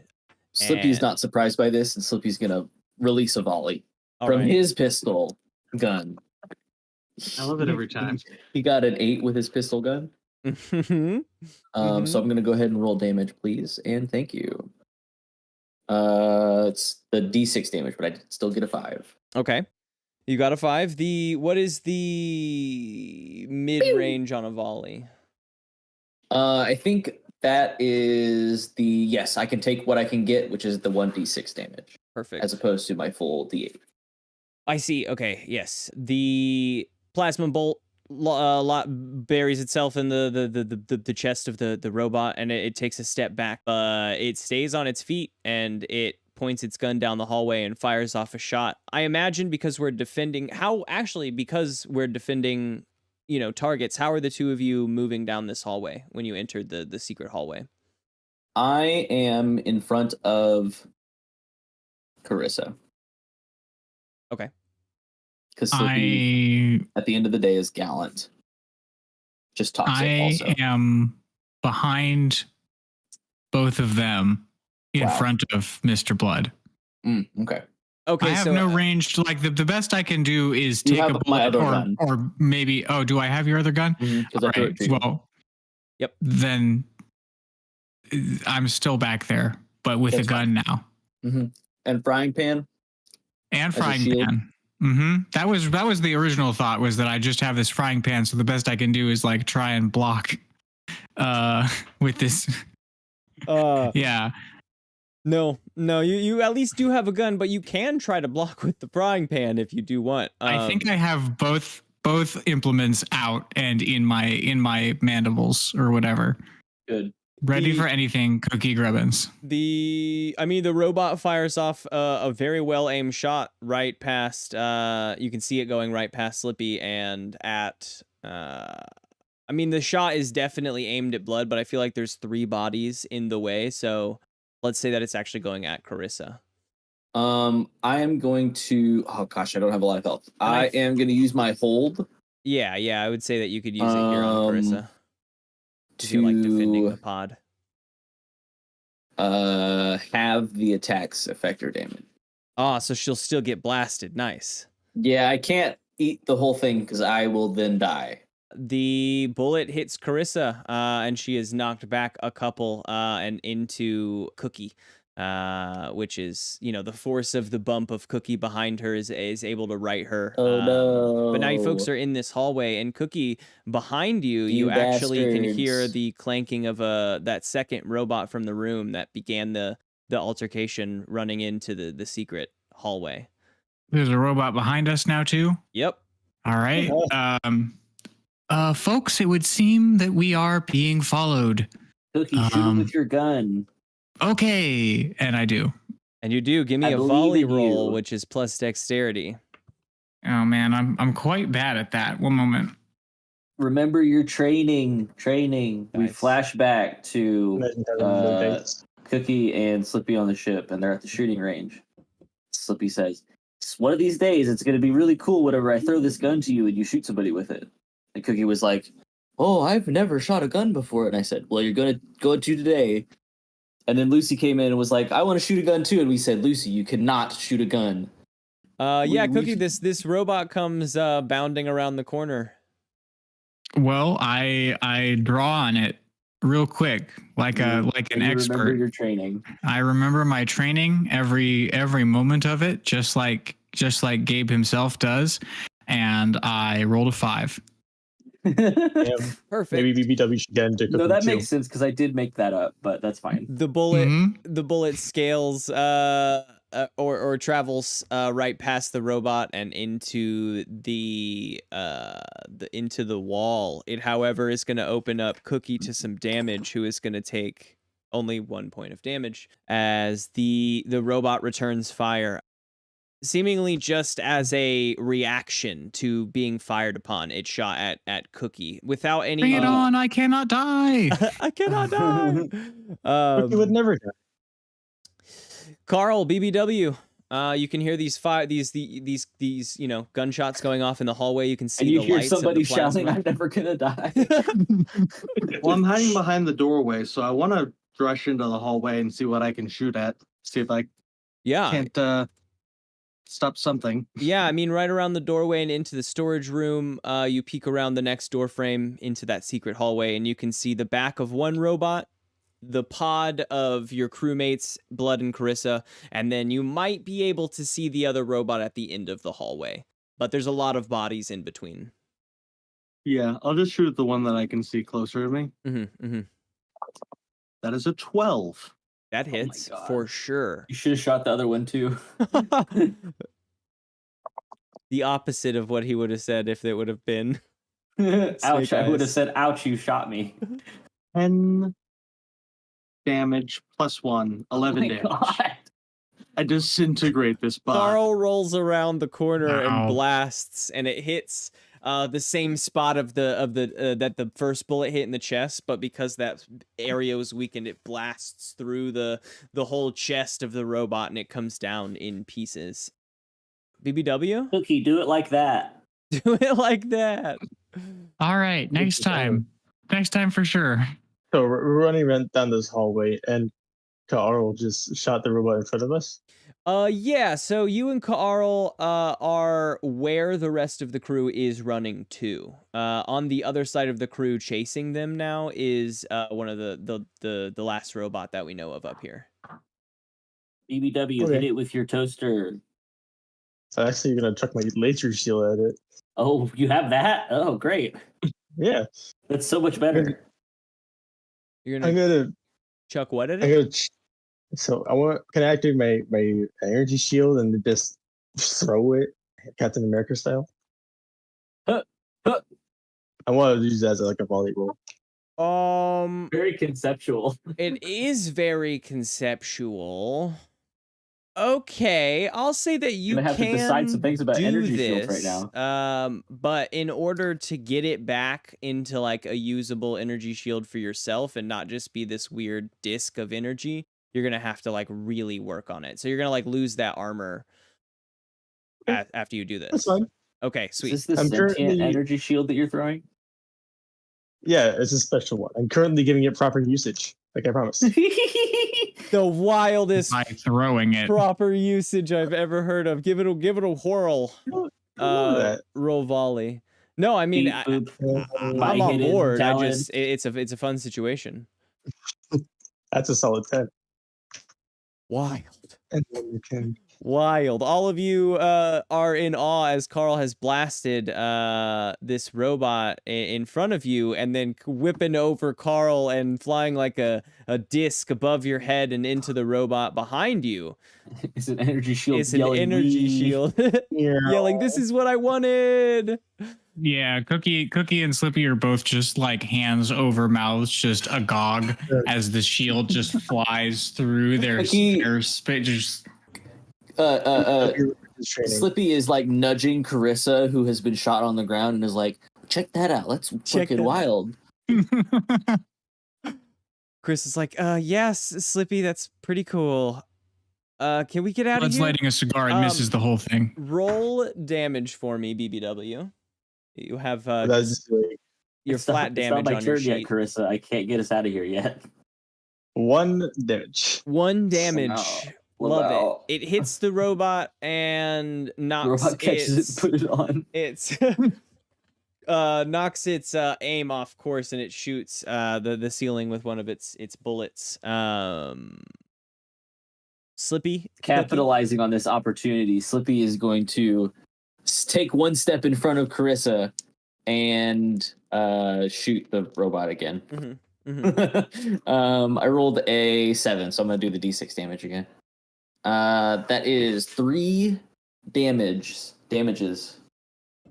Yeah, you shoot the robot, but it is not backing down. It's continuing to take steps forward. It's re-aiming at I'm now Mr. crouched Blood. behind Carissa. Carissa makes a defend roll. Slippy's useful to a point.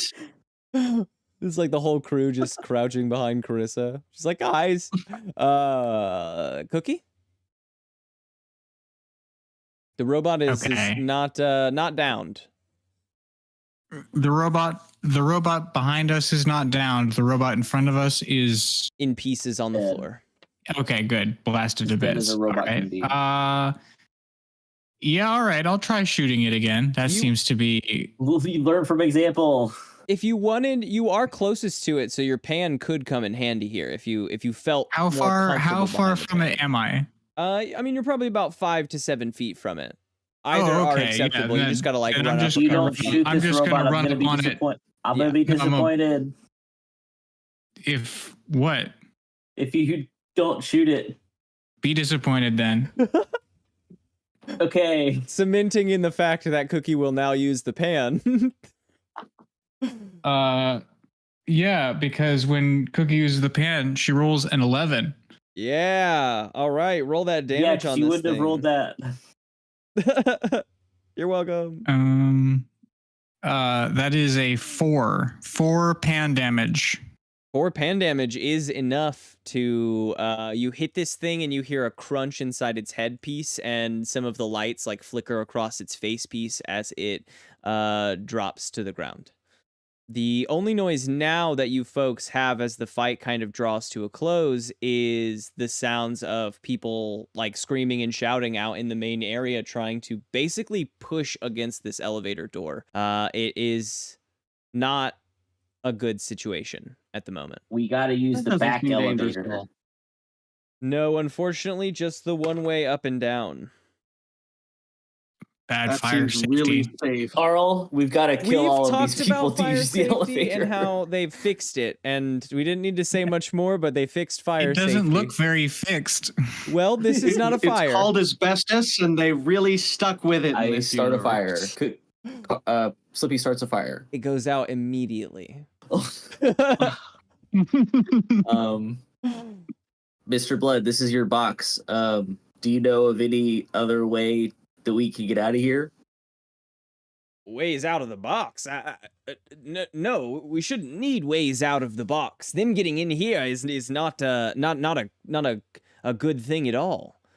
The security is sort of getting in. Once you're in, you got to go out, and the way out is down the elevator. If we can, if we can stop the elevator, we could take the emergency ladder in the shaft down.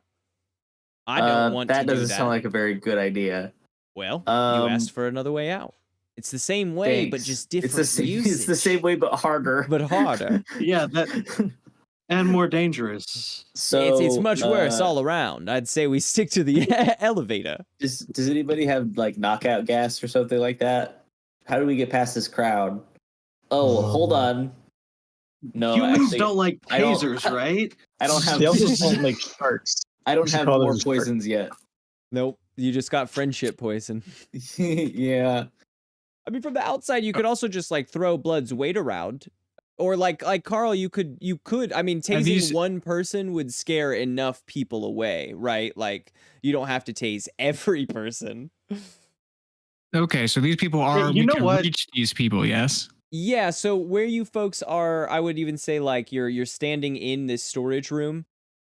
Okay. Carl's gonna yell. The robots are gonna come from the elevator. Okay. Give me a defy danger charisma. Hey, at least I get experience. The crowd just it is sucked away by the noise of the crowd. I have two thoughts. First off, I'm positive that there will be another elevator in the casino. That yes, there cannot not be another elevator in the casino, and probably a less robot infested elevator. There could even be a robot in this elevator coming up to us right now. There's another elevator in the casino, not that goes to this floor. Well, you can figure it out. The other thought is I've met with the Mother Cradle already, right? That's already happened. Okay.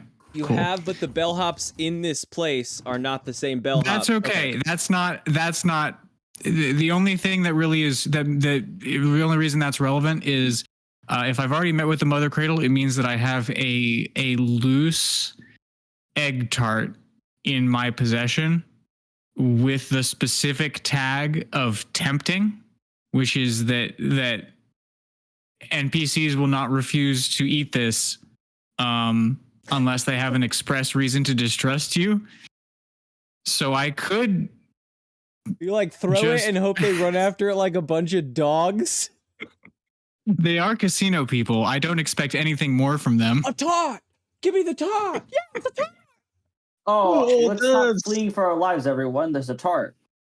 Exactly. That's casino life for you. Apparently. So those are the two thoughts that I've had. Who thinks I should throw this tart, and who wants to go to the casino? Yeah, you throw the tart. I'll throw Mr. Blood. No, you not throw. Don't throw me, Slippy. Okay. You hear a ding out in that lobby room, and the elevator. You can see the light on the elevator lit up as if the elevator has arrived. And as the doors open, folks begin rushing through them and directly into the elevator. It's not long before there are, rather than like people rushing into the elevator, people rushing out of the elevator as coming out, spinning around these two sort of blood dripping blades on its arms is another one of these robots, and they wrap back into its hands, and it points to guns towards your group. It fires off the first at Mr. Blood. I grab a civilian. Come on, Slippy, it's your job to jump in front of those, right? I grab a civilian and make them. No, I don't do that. I know Cookie has a defend roll. What Yeah, is I it can that use I my can do hold. with that? There are like 3 or 4 things you can spin that hold on. You can. I get one. I have one hold. Is that what I've heard? Okay. Okay. I'm going to open up the attacker to an ally. And I'm going to do Mr. that. Blood is going to eat the shot, but Maybe. I don't know how that works. I just know that I get one hold, and the one hold that I'm going to get is open up the attacker to an ally so that the ally gets +1 forward against that attacker. Hopefully we can get rid of this robot in one round.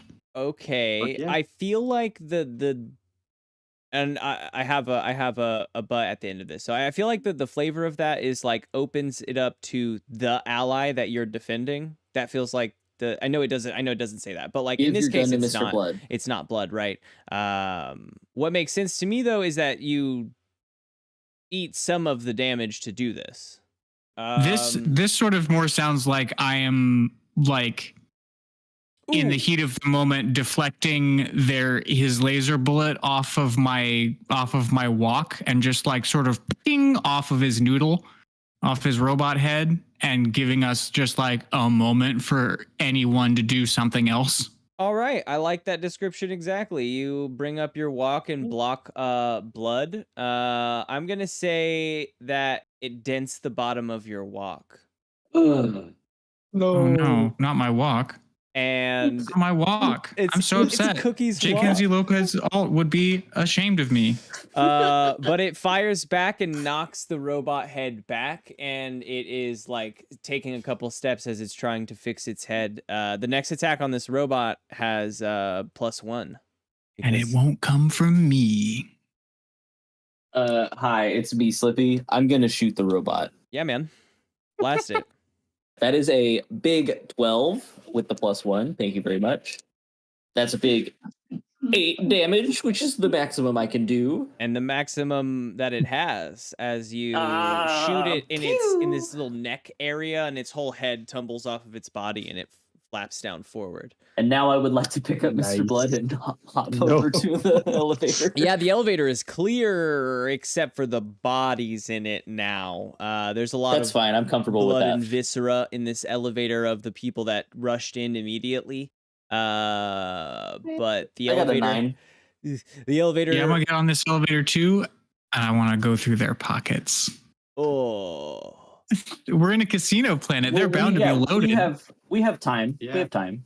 We're in the elevator, like Since Cookie's Yeah, the like- one that searches, Cookie, you find 1,000 credits, non-transferable.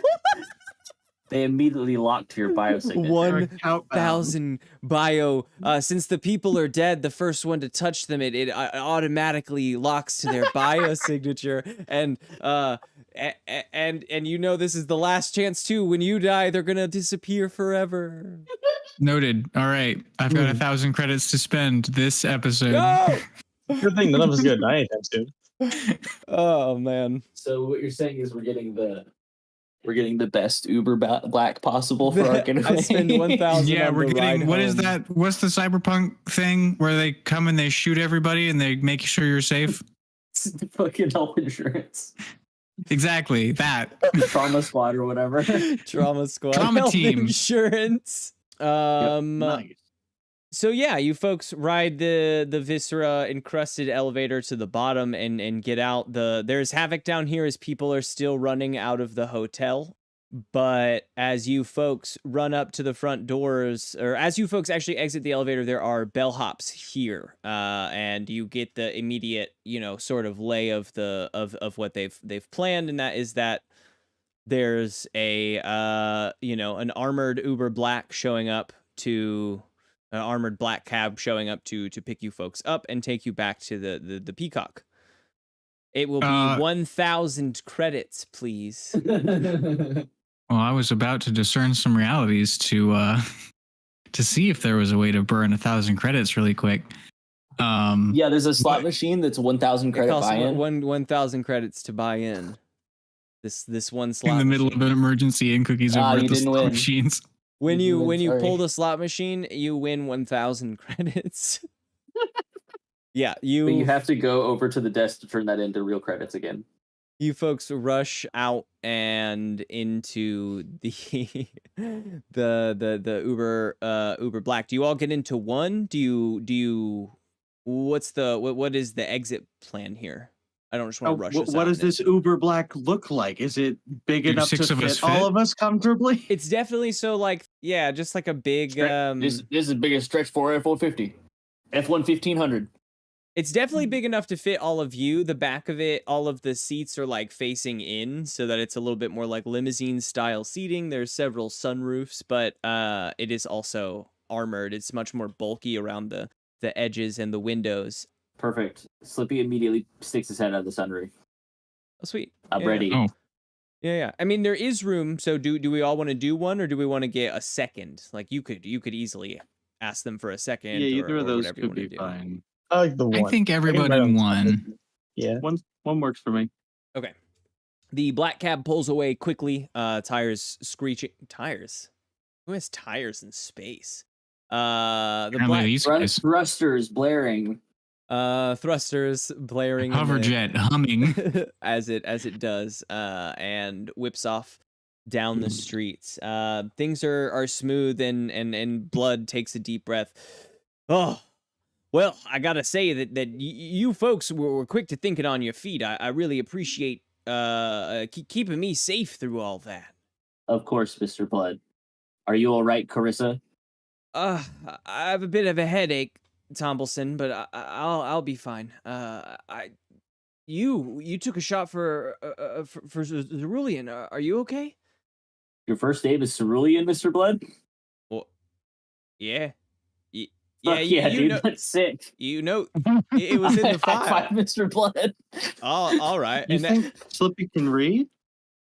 Oh, fair enough. I guess I don't know if he can read. I just figured that he's an adult, college. and he went. Mr. Blood, I have a quick question. Yes. How do you spend 1,000 credits really quick? Anyone would know. You'd be like, give it to me. Yeah, I'm asking the expert here. Well, I thought that the bellhop downstairs said that this cost 1,000 credits, and I figured that this was on you. What weird? That's mighty Why would you- unprofessional, Mr. Blood. Why would you think Yeah, it you're was rich. We'll charge it. We're gonna charge your account. It's really This weird of is, you, Mr. this is Blood. all on you. This Mr. is Blood. your vacation, dude. You think your bodyguards are gonna pay for it? I mean, if I had 1,000 extra really credits, I would presumptuous. just end up gambling it away in the casinos. Maybe when we get back to the Hmm. Peacock, You you gotta can save it spend for some the time races. downstairs at the roulette table, or at the. Maybe I will. I know a lot of people Yeah, I are heard big there's a fans of 1,000 lizard credit racing. buy-in roulette table down there. I'll get one really good round in. And as you're saying this, there is a sound, a cracking sound behind you, and you look back and you see a crack running through the back of the back window, and then you see another strike against it, and it cracks further, and there are just bullets hitting the back of the glass window. And I'm really worried if these weren't bulletproof. you look behind you. It's just cracking right now. You look behind you, and there is just like any other car on the street. I don't know, a beat up hover car whipping down the streets after you. One of these robots that you've seen atop its hood, its feet clamped into the hood, bending the metal, keeping it in place. It holds its arm up, and it's firing these shots at the back of your car. It seems more heavily armored than the three robots even that you just fought upstairs. You can see like thicker metal plating on it. What are the four of you This doing? guy again. Slippy is going to pull out something from his tools of the trade. And today's trade is carpentry. And it's the last thing in my bag. Slippy pulls out a box of nails. Well, okay, but we are hover cars. Hover nails. Because it's space. They're gonna get sucked So, up into your hover engine. Exactly. You're gonna hover flat. So yeah, I'm gonna scatter space caltrops. What does a Makes space sense. caltrop look like? Like, how do you think that it's like this- a nail, but it has a thruster on the back, so it floats about 5 feet in the air. Carpentry trying to- tools. It's for floating tables Oh, okay. and other floating like lamps and shit like that. I'll You use figure out floating how to nails make it to make work. it float. Give me a volley roll, I guess. Okay. Fucking 14. You throw this, I don't know, couple handfuls of hover nails out of the window, and they go up underneath the vehicle behind you, and at first you're not sure that they did anything, but then you hear a loud crunch and some smoke begins coming from the engine, and the car begins slowing down a little bit, but it is still pushing behind you, the smoke increasing as it does. The robot fires off another round at the window behind you, and the glass shatters inward, spraying you guys inside. Oh man, I thought this was bulletproof. It was only bullet resistant. Cookie returns fire. Yes. Yes. Return fire. How many? I've shot 2 shots now, I think. You have 18 to go. Okay, good. Okay. That's an 8. All right. Roll cookie damage. Cookie damage. 7. 7 points of damage. Yeah, your bullet hits it. It doesn't seem to respond too much. Is it, it's still there on the hood. Carl, BBW? Carl, shoot it 20 times. Yeah, I'm gonna fucking. There's only how many targets can I make out? I So can at the- least shoot at the robot. The smoking car. You could shoot the is robot there. and the car And the for car sure. itself. The robot's Yeah. there, and then someone's driving. So like you can see that there's like an outline of gonna- a figure in the driver's Maybe like seat. a fire hydrant. I'm gonna fire 4 shots. I'm gonna fire at See the if you can get robot I somebody can who's see, littering, too. at the driver's seat, at the passenger seat just in case, and at the front tire. Yeah, I like this. The front part of the engine. That- Yeah. Is a That's where the nails are. 10 clean Clean. 4 shots out the back window. and 1 damage. No, sorry, 2 damage because the energy rifle is +1. Yeah, I mean, 2 damage causes the smoke to increase in the car, causes the windshield to shatter. You can see one of the basic sort of unarmored robots driving the car. There's a little bit of a swerve as you do that. There's no one in the passenger seat, and the bigger robot still remains standing. BBW? BBW, take away their car's premium subscription. It'll take down their mileage. I want Use to your tractor beam on the car. Always like command the robots to nullify their Spotify premium so they can't drive anymore. So they can't use Spotify Premium anymore? Yeah, exactly. I want to see, do you think I'd be able to disrupt the thrusters on that car? The commander robots? Interesting. You should tractor beam I think that the you have floating to- nails. I think I like that, but I think you have to have access to some part of the cars, like yeah, you should be able to connect to it. This is all electronic. I'll say without being inside of it though, you'll have a -1 because it's just like you're trying to force this signal through. Let's go for it.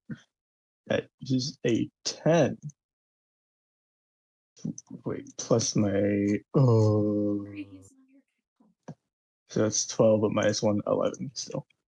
I think the car it's you gonna keeping up do with you that? guys, losing a little bit of speed on your car as the smoke is increasing. And for a second, there is a loud grinding snap in the engine as it jolts backward and forward.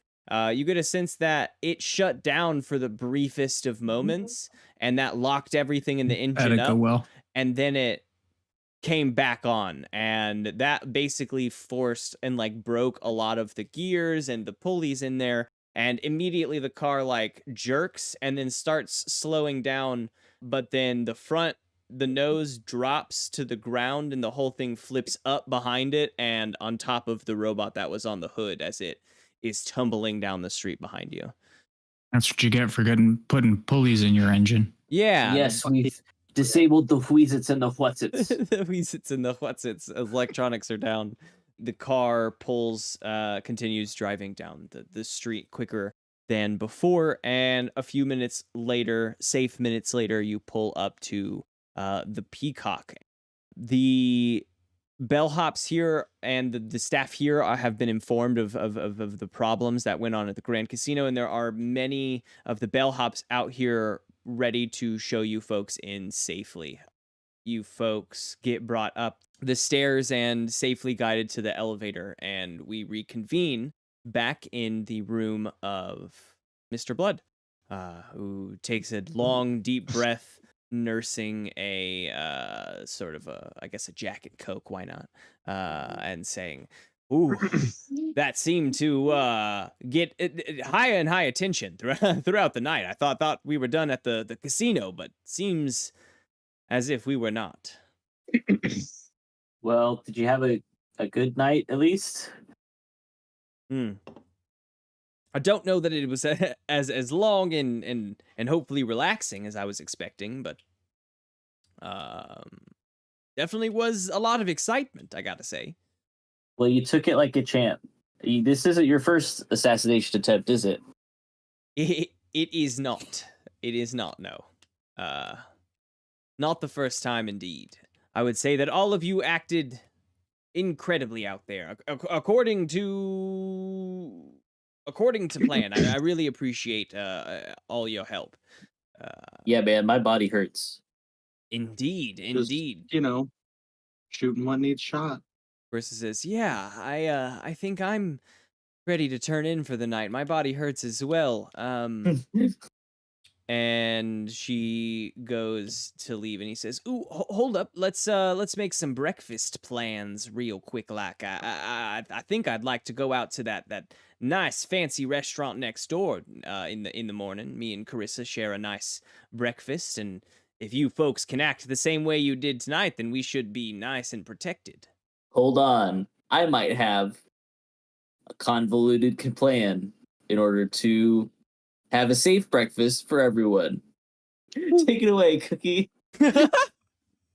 Oh, Oh.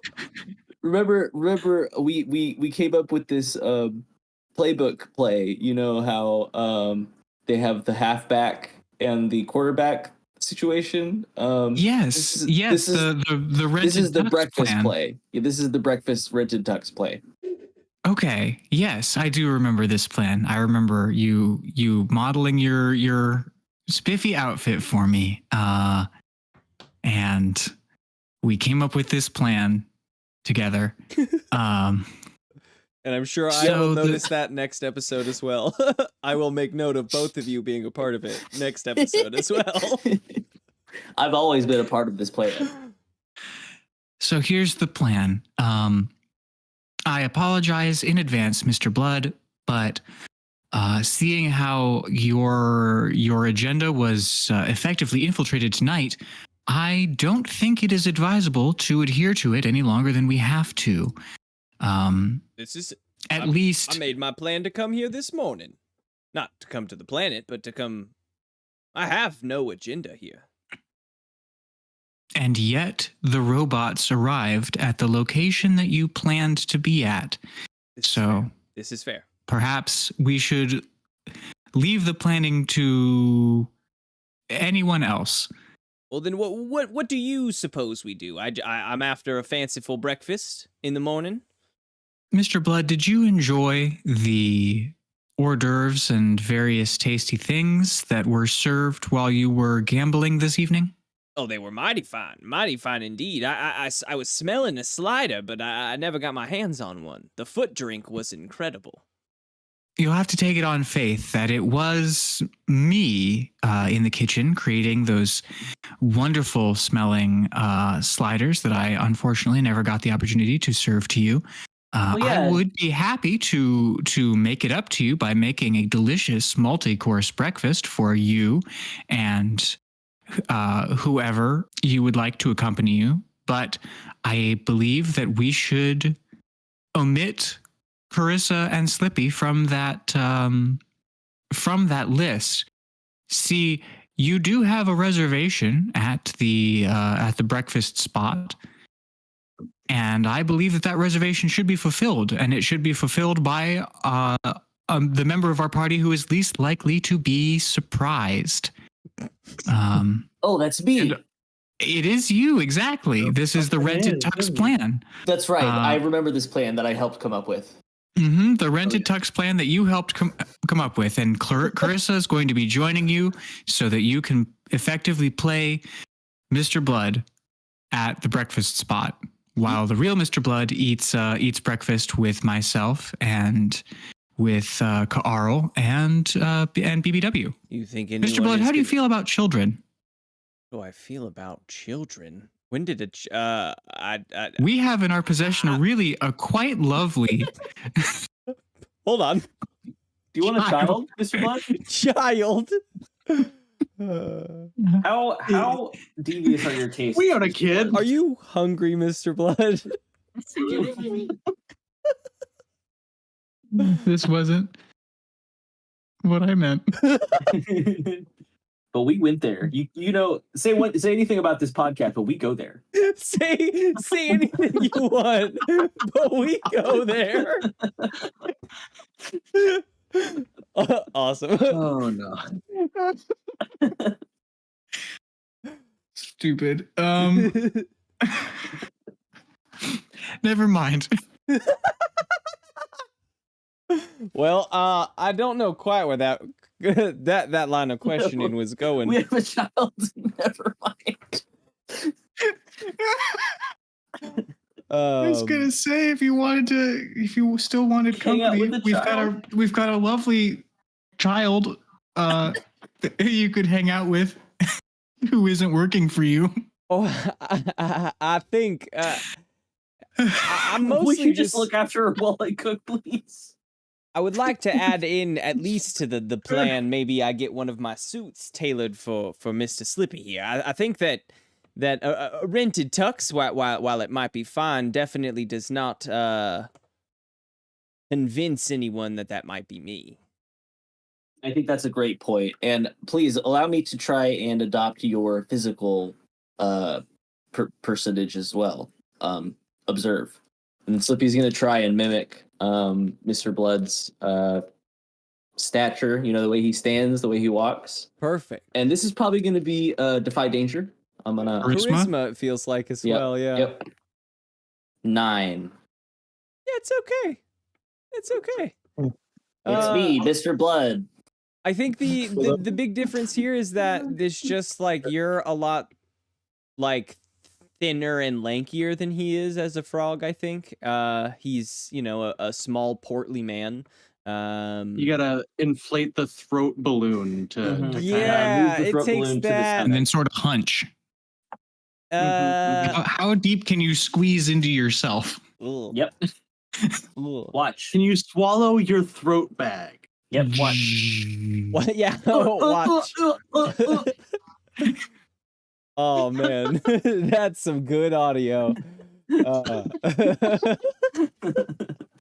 Well, Mr. Blood says, "Well, I would prefer breakfast with my guest Carissa, but I can understand the need for safety as long as she's on board to accompany Mr. Slippy to breakfast in the morning. I think that we can have a good morning with you cooking for me." And she says, "I think that Slippy and I could have a wonderful breakfast together.